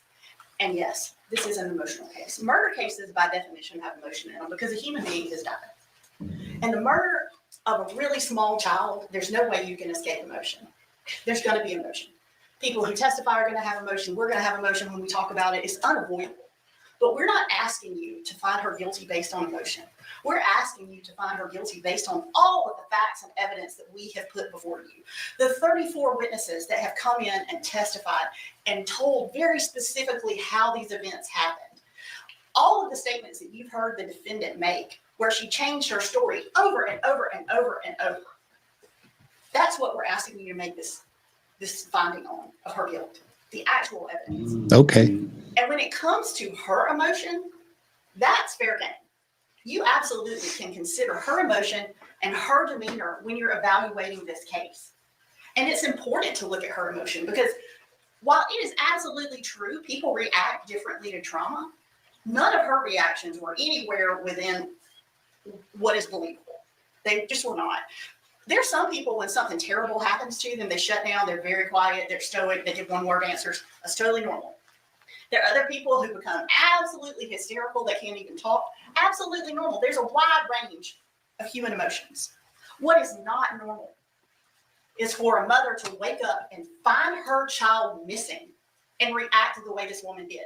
She didn't run upstairs to Paul, who was at home, and say, Paul, Quentin's missing. Have you seen Quentin? It's Quentin up here. She didn't do that. She didn't go wake up Paul. Paul had no idea what was going on until the police were there, which was 20, 30 minutes later. She didn't go running out in the yard, in the woods, looking for her child. She didn't do that. She called Danny because that's the whole motive. She wanted Danny's attention. That's why she did this. And so Danny's the first person she called. And she didn't do another thing until Danny got home. Danny got home and found her just standing around outside. She wasn't looking for Quentin. There is no mother who would not look for their child frantically under these circumstances. She had not called the police. She'd not asked Paul for help. She'd not called over to the McCartas and said, hey, Quentin's missing. Do y'all have him? She didn't do any of those things. She waited for Danny to come home because that was the whole point, was to get Danny's attention. And it wasn't until Danny was at home and he had reached out to the McCartas, Michelle suggested they call the police, that things started happening. That is not normal. Her lying through the course of this investigation is not normal. It's not normal because she wasn't a worried mother. She was a murderer trying to hide what she did. We cannot prove to you the way she killed Quentin. We can't, because she made sure that his body was decimated, was ground to nothing but bits of bone. And under the law, defendants are not rewarded for that. The law does not require us to prove how she killed him when she's the one that hid how she killed him. You're not going to hear anything in the judge's charges that say we have to prove how she killed him. The defense can say it all they want, but that is not an element of the crime that we have to prove. And please listen to the law, because you will hear that. We don't have to prove that. It is not the fault of the state that we can't prove that. It is her fault, because she made sure that his body would be in such a state that we couldn't prove it. She wanted his body never to be found. And if it weren't for the work of a whole bunch of people who really cared about getting justice for this child, enough so that they would put all this gear on and dig through stinky trash trying to find him, he never would have been found.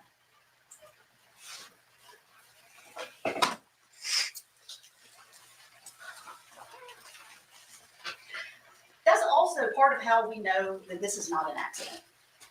Her behavior and her statements. If something had happened to Quentin and she had found him injured, not responsive in his pack and play or something like that, she would have called for help. She would have woken up Paul. If Danny was still there, she would ask Danny for help. She would have called an ambulance. That would be normal. There is zero evidence in this case that this child has some accidental drug overdose. There's just not. He did not have access to any drugs. Everybody has said he couldn't get out of his pack and play. So once he was in there, he was in there for the night. He wasn't roaming around, climbing on shelves, trying to touch stuff. And they didn't just leave drugs lying around because they were expensive. And pretty much they used them right after they bought them. Also, we tested his brain matter. There was no indication of any drugs in his brain. This is just not an accident. We went above and beyond to rule out every other possibility for this child's death. Medical, accident, SIDS, it's none of those things. It's that his mother murdered him.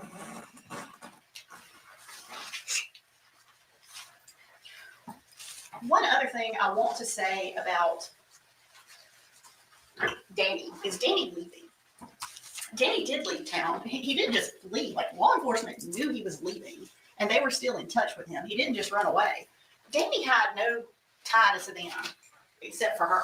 And when this happened, there was tremendous media attention, and Danny wanted to get away. It's totally understandable. Does not suggest any kind of guilt in any way whatsoever. His phone was still tapped at that point. Law enforcement was still in contact with him. There is just nothing to suggest that Danny had anything to do with this. And you saw Danny on the stand. Danny broke down talking about Quentin. And it was very genuine. And you could tell that he had emotion for this child and was sad about what had happened to this child. It was a very realistic, normal emotional response that he had.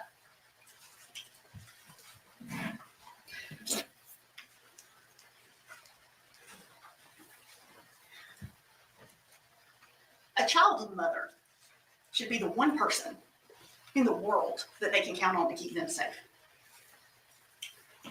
Parents having this Cameraman fall asleep there? need to keep their children safe. It is normal, it is biological, but that is not what LEILANI Simon did. She murdered her child.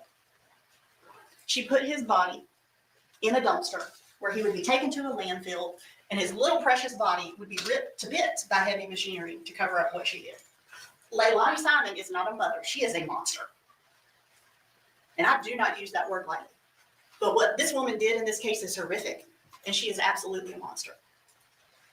We cannot undo the horror of what she did that night. We can't undo it. It's done. We can't undo it. This child is gone, and nothing we do or say can bring him back. We cannot give him back the 80 or so years that he should have had ahead of him, a long life, all the things he should have gotten to experience. We can't give him back to people that care about him. We can't do that. But what we can do for baby Quentin now is give him justice. He deserves justice. You can give him the justice he deserves, and you can give her the justice she deserves. Little spicy there. That's it. So, ladies and gentlemen of the jury, at this point, that will be the last you will hear the attorney speak directly to you. So at this point, before I release you for lunch, I'm going to remind you to follow the court's instructions. Now, they release them to lunch, and then they go through the jury instructions. And after the jury instructions, they send them out, and the jury begins their deliberations. So we're going to skip through all the jury instructions, and we are going to come straight to the next day, apparently early the next morning. Or late that night. I'm not sure how long they went. Well, I know how long they went, but the jury was out. This was our question yesterday. This was our like and subscribe poll question yesterday. How long did it take the jury to come back with a verdict? The answer is about 6 hours. So it took 6 hours there to come to their conclusion. And what is the conclusion? Let's watch it, shall we?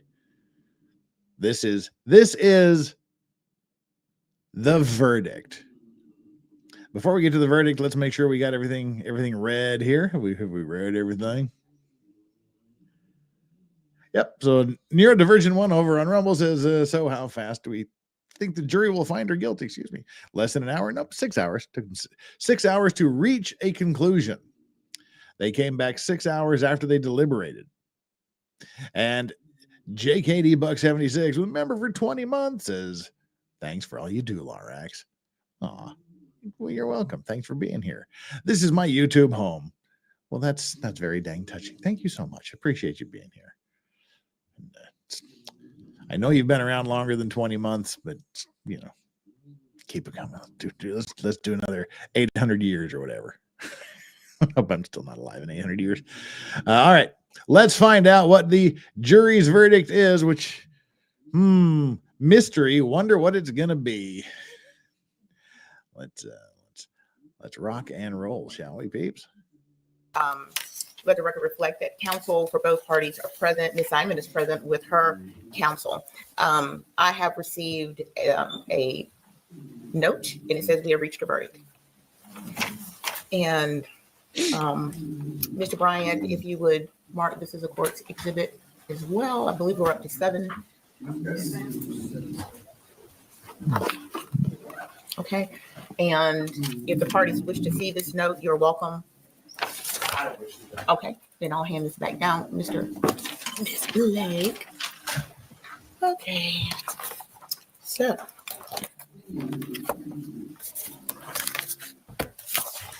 And you may, if you would, please call in the jury. Thank you. All right, let's fast forward this while they bring in the jury.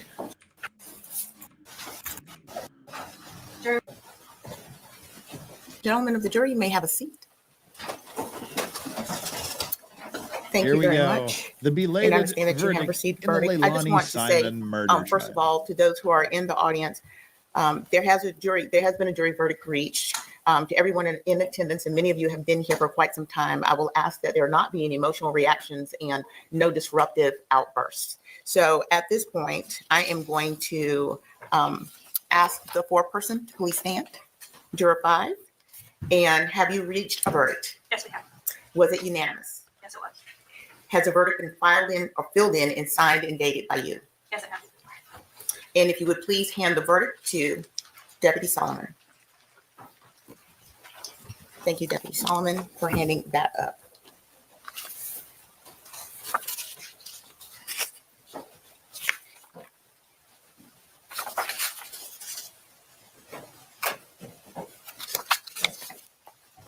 Here we go. Just about ready to get this verdict.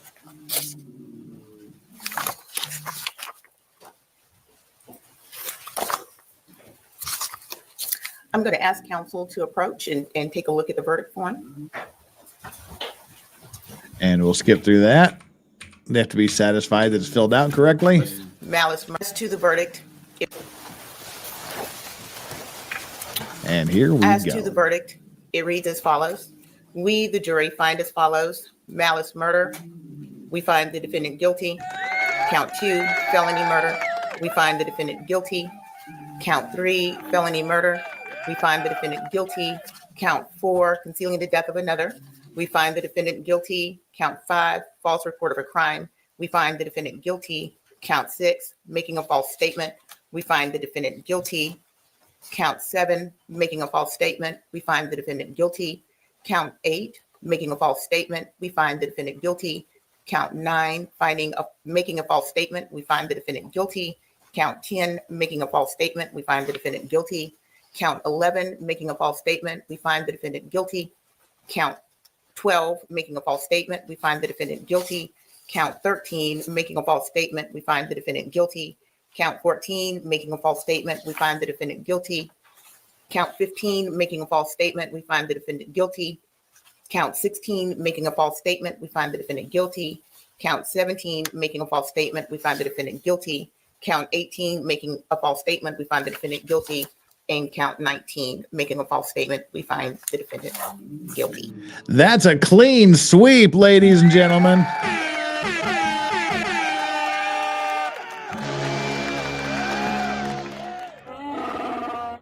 "19 convictions on 19 charges." That's a clean sweep of convictions for this horrible, evil excuse for a human being. Deliberations were 6 hours. The jury was out for about 6 hours to reach that conclusion. So there you go. It took a long time for us to get there, but we got there. 19 convictions. They poll the jury here, doing some other stuff here. Let's see if we want to watch it. Okay. And is there anything further from the state?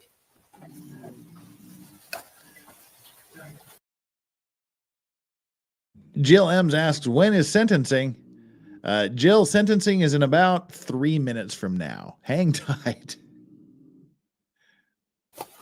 From the defense? Certainly. So, members of the jury, this is something that very often happens. You will be asked questions by the clerk, 3 questions in particular, I believe, and simply answer the questions. Madam Clerk.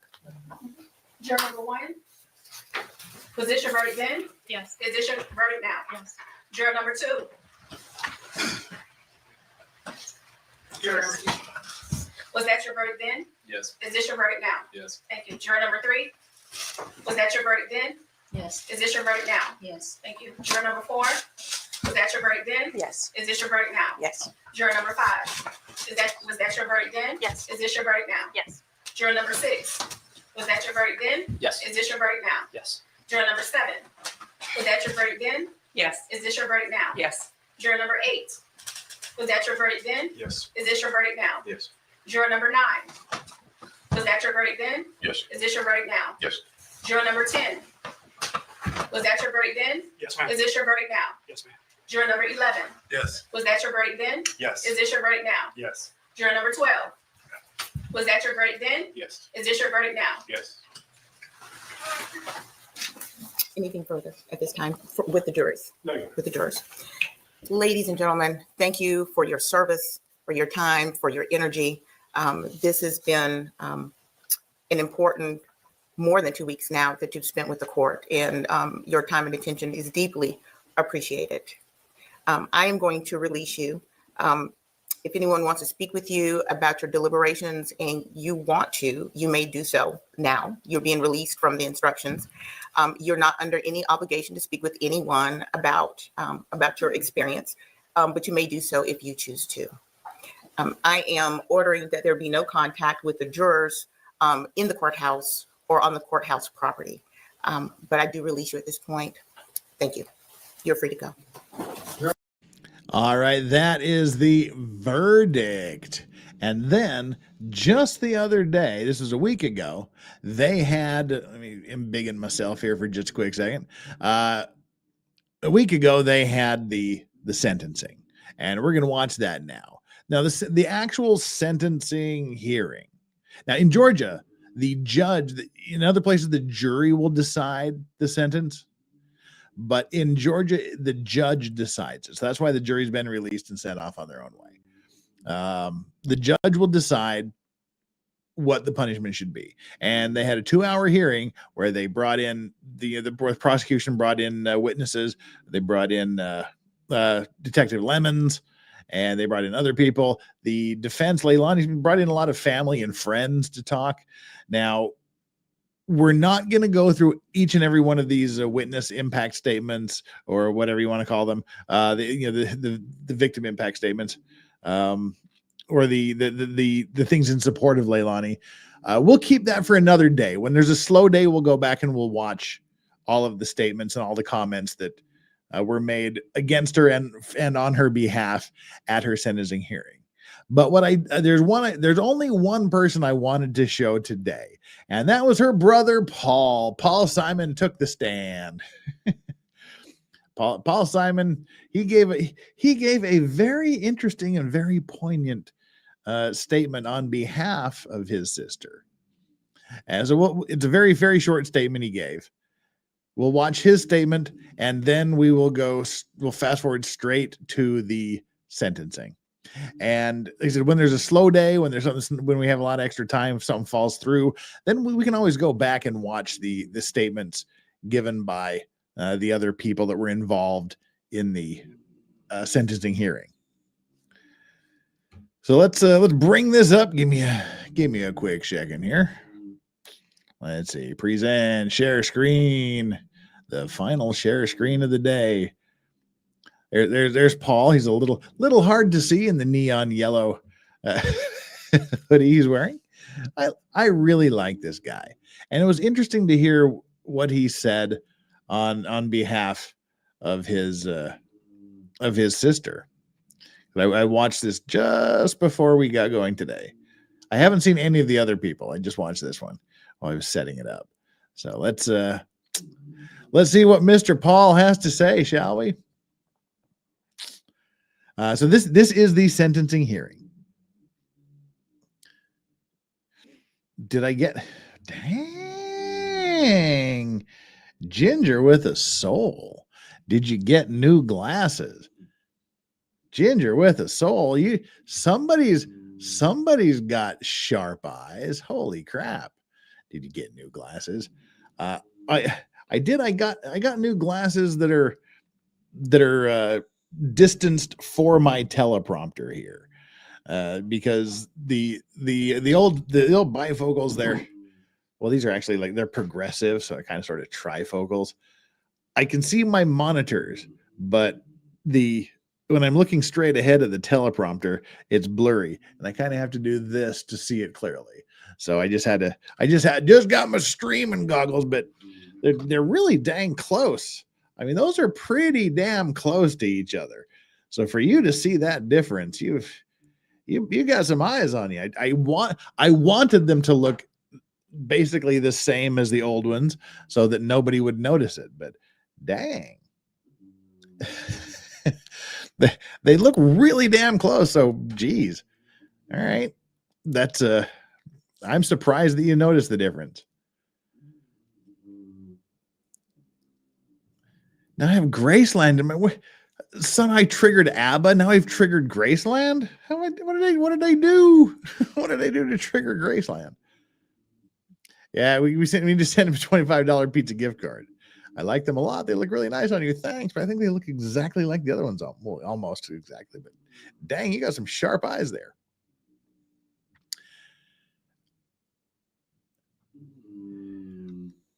All right. Let's watch what Paul has to say, and then let's watch the actual sentencing. I haven't seen the actual sentencing yet.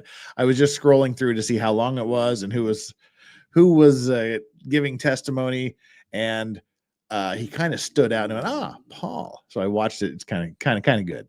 Let's see. We got the closed captions on. We've got our speed set. We are ready to go.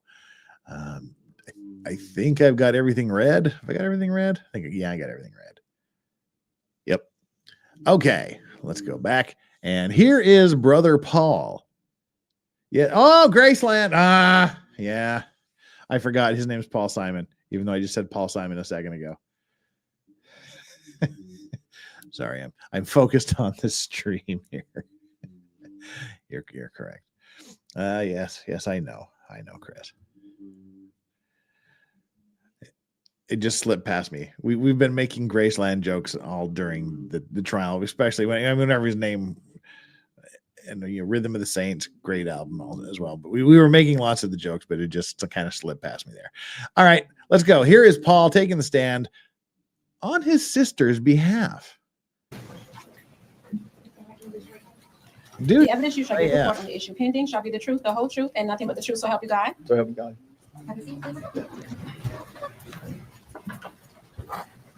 All right, good afternoon, Mr. Simon. Hello, how you doing today? Mr. Simon, you understand why we're here, correct? Yeah. And I've asked you to come forward and speak in mitigation about your sister LEILANI. Okay. We're not here to argue with the verdict. The verdict's been rendered, but we are here to try and basically tell the court about LEILANI. And so you've asked to speak. And is there anything you'd like to tell the court before the court imposes a sentence, Paul? So growing up, LEILANI is my closest sibling. Growing up, she was always there for me whenever I needed her. Whenever I needed advice about anything, didn't matter what it was, she would always give it to me to the best of her ability. So, I mean, I love her. She's my sister. I love Quentin. That's my nephew. I love him just like he was my own blood. But at the end of the day, I'm not going to sit here and live in the past when all I have is days ahead of me. And I'm going to keep moving forward. Okay. And with LEILANI, whenever you lived in the house when this was going on, correct? How was she with the children at that point in time? She was always pretty fair to them. I never saw her hit them. She would yell at them. But, everybody gets frustrated. So, right. I never really saw her hit them. When Quentin and Zane and Sky, when they were all outside, she was out there watching them, making sure that none of them got too close to the pool. At a certain point, Zane would finally put his feet into the pool without throwing a tantrum, So I never saw no abuse, bruises, besides from maybe Quentin running through the house and falling. Can't help that. He was bow-legged. He can barely walk as it was. Damn, dude's still bringing the heat here. He's running through the house, falls down. Damn kid's bow-legged, can barely run as it is. Born sinner, Paul, this guy here on the stand really, really liked the kid, really, really loved the kid. He's probably about the only one that did. So I just like that. Didn't have just bruises running around the house, bow-legged, he can barely run. Can't help that. He was bow-legged. He can barely walk as it was. You were close to Quentin, weren't you? I was. He would come up to me and put his arms over my legs, and I just sit there and bounce him. 20, 30 minutes later, it's still going. He'd wear me out. He'd beat me up. Well, that being said, do you have an eye towards what you think the court should do with LEILANI? The court's limited to either life with or without parole. And what are you here asking the court to do with LEILANI's sentence? In my opinion, she needs to spend time in prison, but at the same time, she's still extremely young.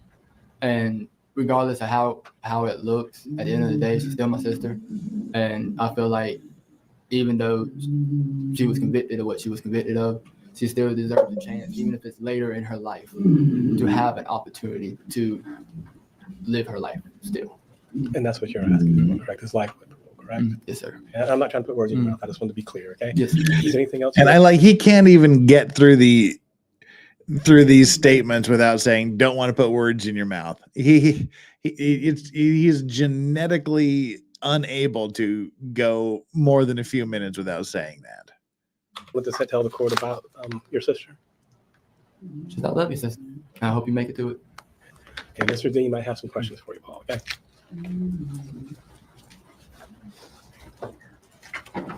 No questions, Your Honor. All right, thank you. Mr. Simon, you may step down. I thought that was very poignant. I thought that was a very, very, very poignant statement that he gave. You know, she did what she did. You can't get around that. You can't excuse it. You know, she deserves and needs to spend the time away. You know, he's like, yeah, she deserves to be punished. But he's saying, you know, at the end of the day, she's my sister. I still think, you know, she's young. She's 23. She needs to, she should be able to have another chance, even if it's late in life. So he's not saying don't let her, you know, don't make her go to prison or don't make her go away for a long time. He's saying even if, you know, she's like old and gray. So I thought it was pointing. What do you want the guy to say? It's his sister. And apparently, I mean, you can see the only time she's been emotional on the stand is when he was. I mean, the only time she's been emotional is when he was on the stand. So I mean, clearly they had a close bond, and God, it's got to be rough to be a family member to someone like her. You know, what do you that would just suck. Anyway, let's fast forward here and get to the actual verdict. Let's see. There's some more discussions. Here we go. Here's the actual. The verdict. No, the actual sentence. Here is the sentence. And as you heard from the prosecutor and from the defense lawyer there are two options: life without parole and life with the possibility of parole. Those are her two options. Let's see what the judge says. Oh, and somebody was asking earlier if Georgia has the death penalty. I believe Georgia's a death penalty state. I could be wrong, but I believe it is. But this is only second-degree murder and 18 other charges. It wasn't a first-degree murder. It wasn't a capital murder case. So the death penalty was never on the table.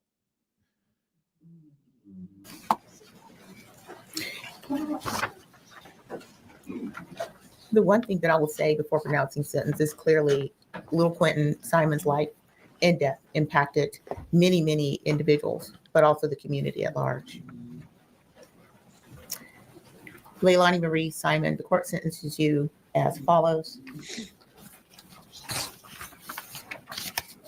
Count 1, malice murder, felony, life with the possibility of parole. Count 2, felony murder, vacated by operation of law. Count 3, felony murder is vacated by operation of law.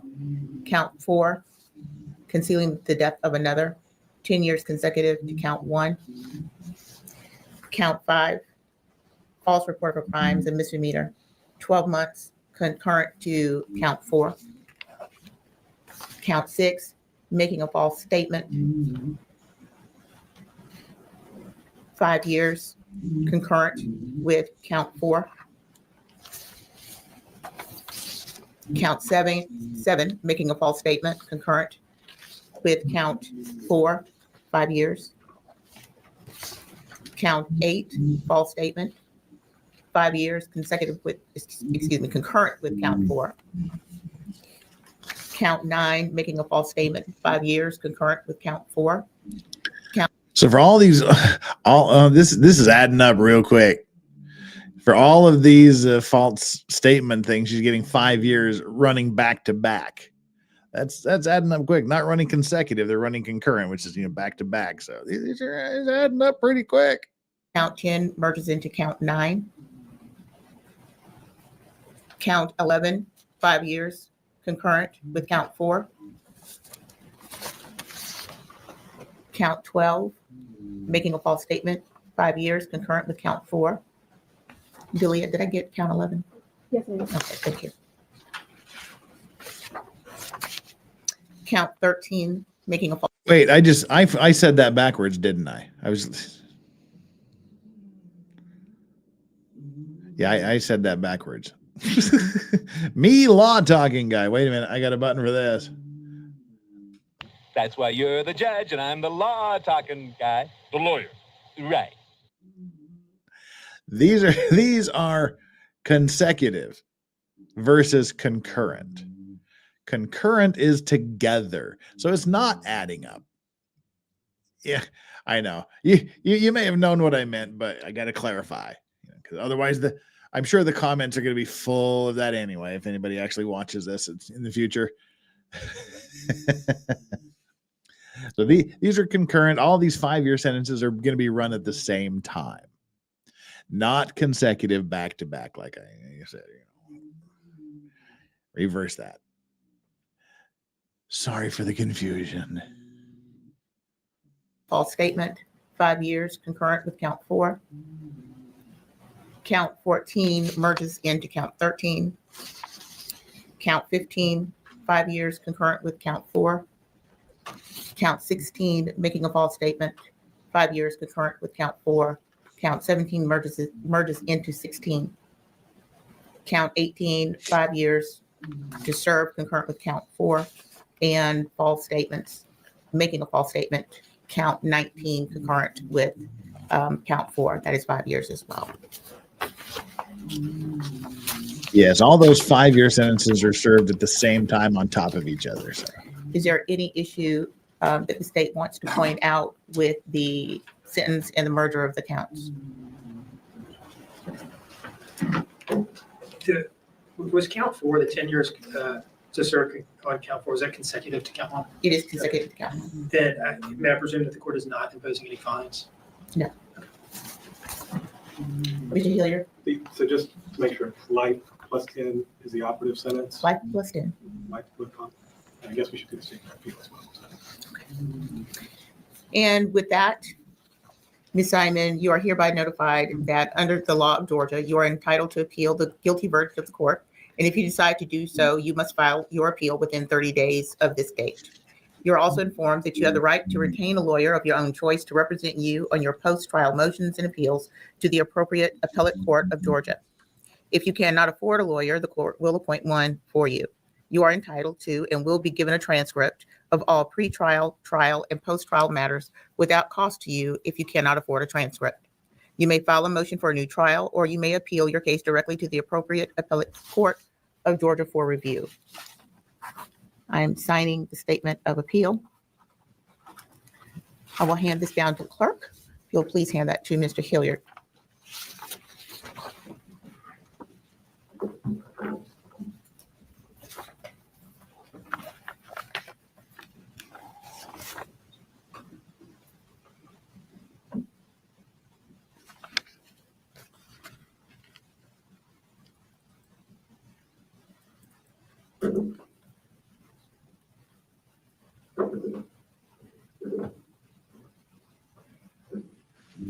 Signing all the sentencing form. So those who are asking, she got life plus 10 years with the possibility of parole.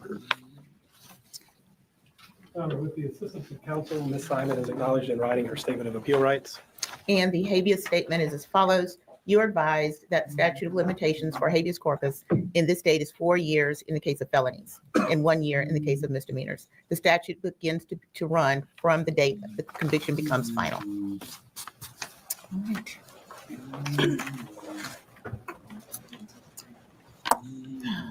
May there be peace somehow. Nothing further from the defense, Judge. Thank you very much. Anything further? There you go. Nothing from the state, nothing from the defense. No, All right. This concludes this matter. We are adjourned.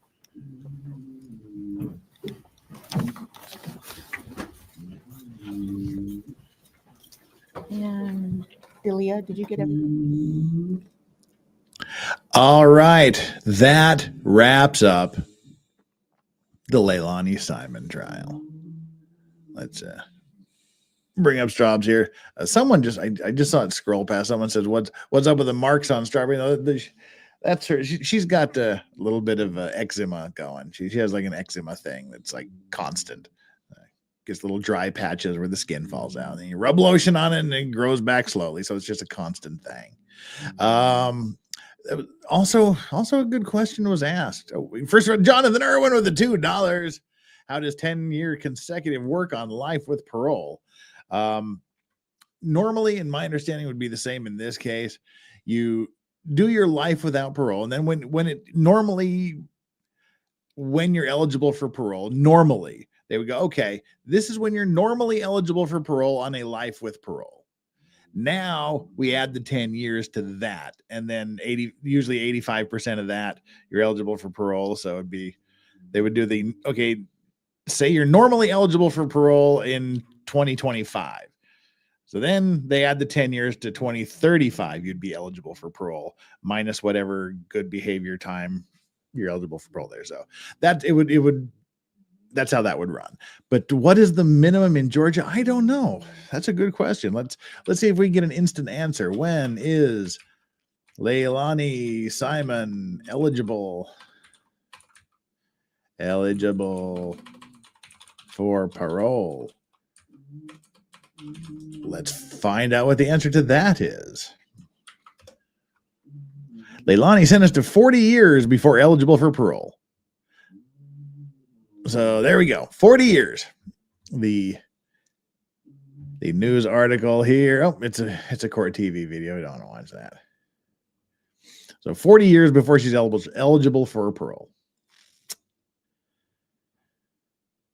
So she's 23 now. She'll be eligible for parole when she's 63. That's later in life. Jeez. All right.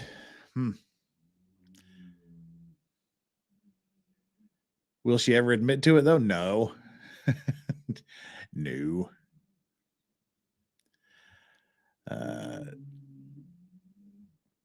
Let's see. Let me go back to see if I start anything here. How much time you should get? Life with 10. Yeah, we mentioned that. Georgia death penalty state. Yeah, I think it is, but again, it's not applicable here because it was a second-degree murder charge. And ladies and gentlemen, we are officially done with the LEILANI Simon trial.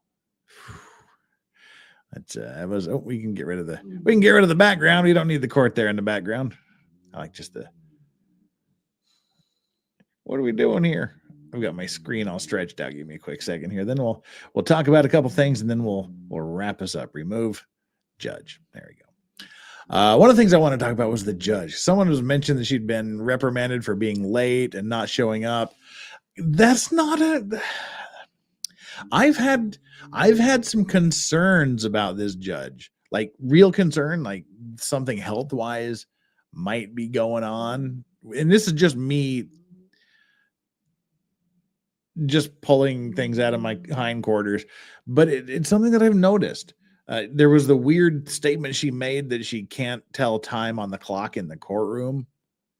That was a little bit concerning, but there's been these things where twice she tried to start the testimony before the jury had been brought in. And she had to be reminded, maybe we should wait for the jury to come in before we start again. She's like, oh yeah.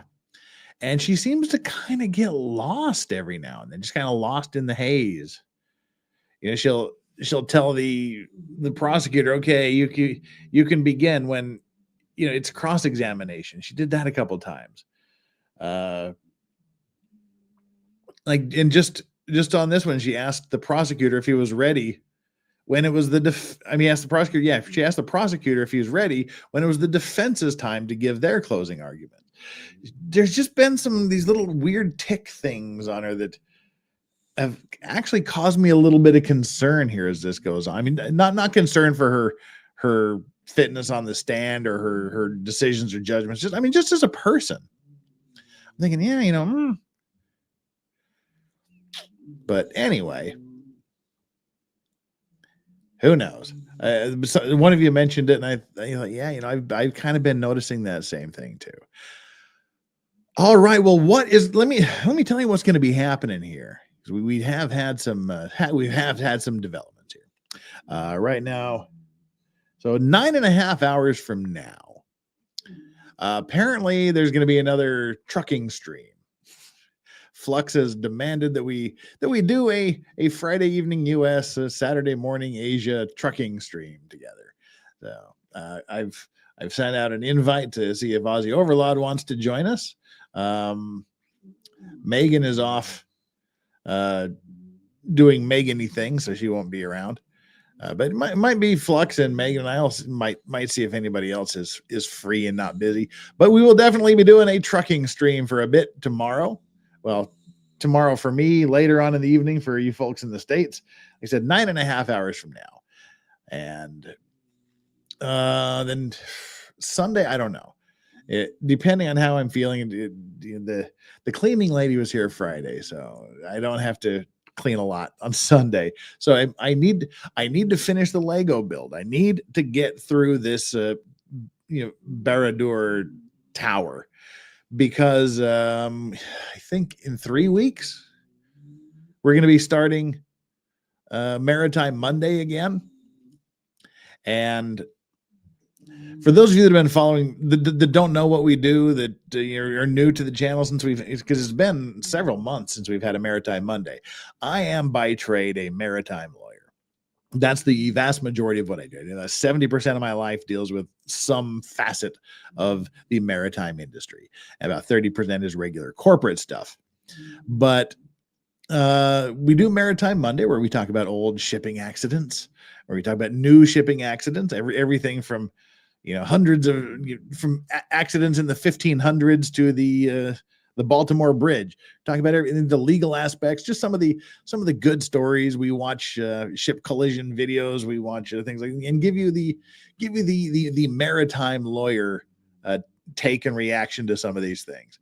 But give me a real quick second here to show y'all something. Wait, hang on. Give me a quick second. I'm typing furiously. So we'll be starting the Maritime Monday shows again in, like I said, about probably 3 weeks from this Monday. And some things are lining up. We're going to have a couple guests. Those of you who might remember my friend Commander Josh. We're going to see if we can bring him back to talk about some of his favorite submarine stories and other things that he's particularly interested in.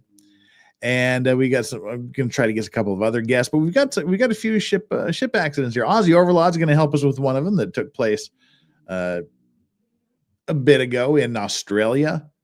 So he'll be here to help us walk through that.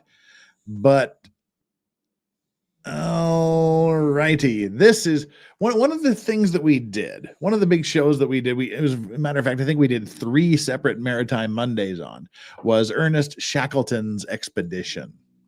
I know we talked about his whiskey. We talked we talked about the ill-fated voyage to the South Pole that led to him and his crew of 22, I believe, being stranded on the ice for 18 months, and their fight for survival in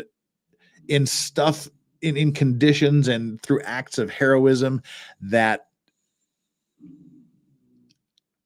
put to shame anything that a script writer could come up with in Hollywood. Yes, Sonia Chris. In fact, it is the accident where the front of the ship fell off. That is exactly the accident that Aussie Overlord will be helping with.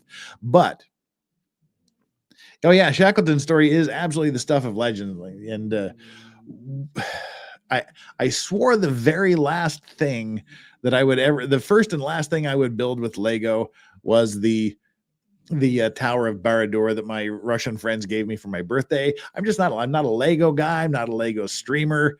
But now that we're nearing the end of that, as of, 24 hours and 30 minutes ago, Lego did a thing. Lego did a thing, people. We gotta stop the judge thing here. Hang on. Stop screen. Lego has released this. Shackleton's ship, the Endurance, in Lego. It should be arriving early to midweek next week. So I've got Shackleton's Endurance ship. And this will be a Maritime Monday Lego build while we build the Endurance.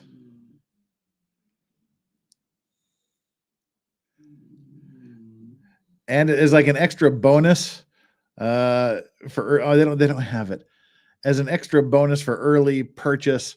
They include his lifeboat that they drug across the ice, and they made this awesome voyage in. So yeah, when we start Maritime Monday again, how big is it? It's 3,000 something pieces. I think it's 3,100 pieces, something like that. It's about a meter long, about a yard long. So we'll be ouch. That wasn't cheap. It was pretty cheap for a Lego thing. It was, I think in dollars, it was like US dollars. I think it was $279, something like that.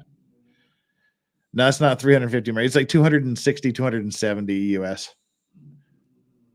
But I mean, it's not cheap. But Legos are not cheap, which is one of the reasons why I'm not a Lego streamer. And what do we got here? By the way, thank you for that, Sonia Chris, for the $2. And Jill M says, are we going to talk about the Pasha Bulker? I don't know about the Pasha Bulker. Pasha Bulker. And Pasha Bulker, the MV Drake and the Panamax bulk carrier, 76,700. That's a big boy. 76,000, operated by the Bulker Shipping Company.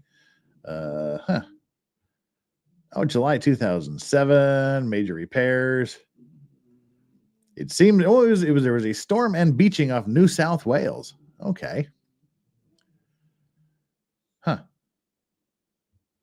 Oh.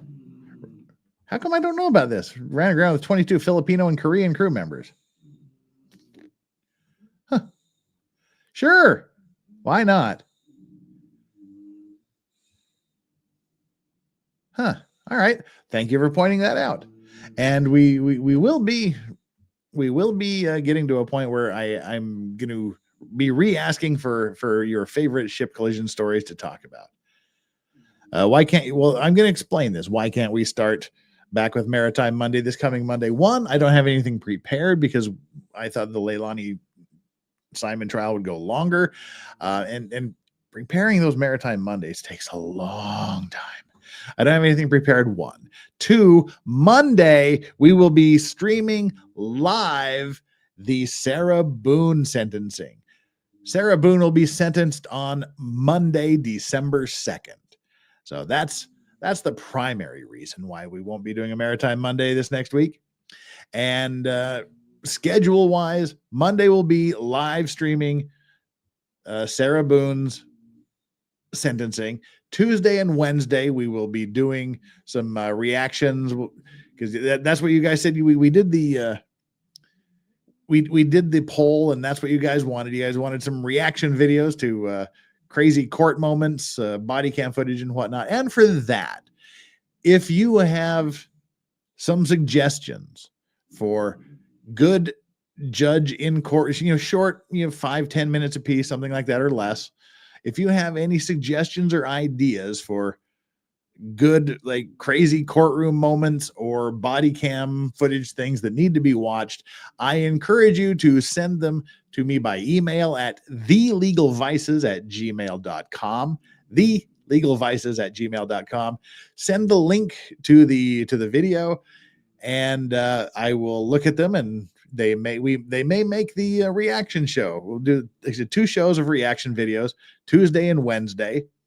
So please send me your suggestions, your ideas for your best and most favoritist body cam videos, courtroom shenanigans, whatnot, soft sets. If there's something really, really, really good, send it to me, and we'll see what we can make out of that for Tuesday and Wednesday next week.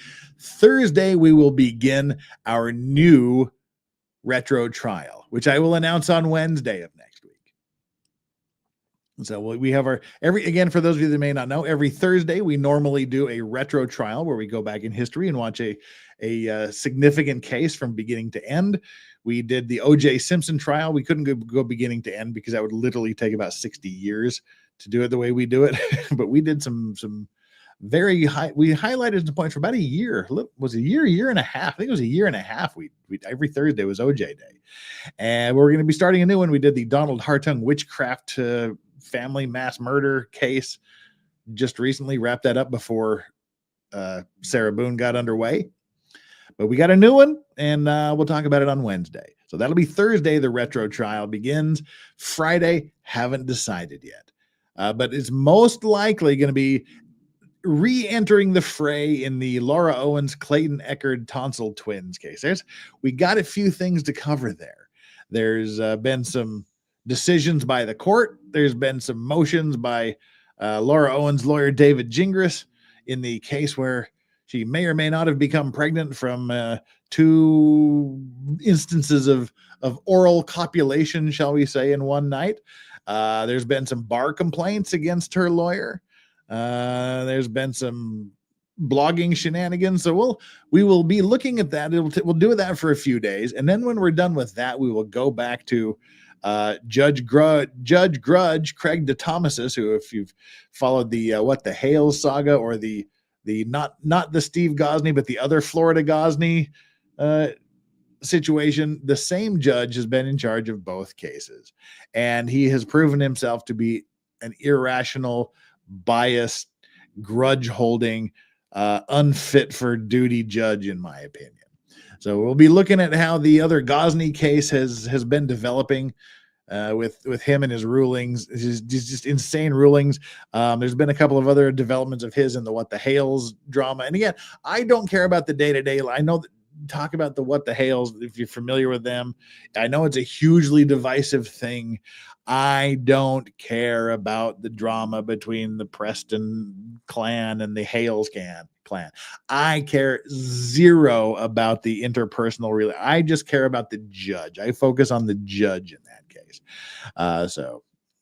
Judge Grudge, Craig DeThomasis, we'll be talking more about him. And we've got other things to do, but that'll take us through the next at least 2 to 3 weeks. And again, as other things come up, like the Johnny Somali, if you're following that deal, I'm finally going to be able to talk about some stuff. I'm finally going to be having a little bit of time. Legal Vices, do you have any interest in doing a sidebar with David? If he asked, yeah, sure. I like Vive. I like David. David's a good man.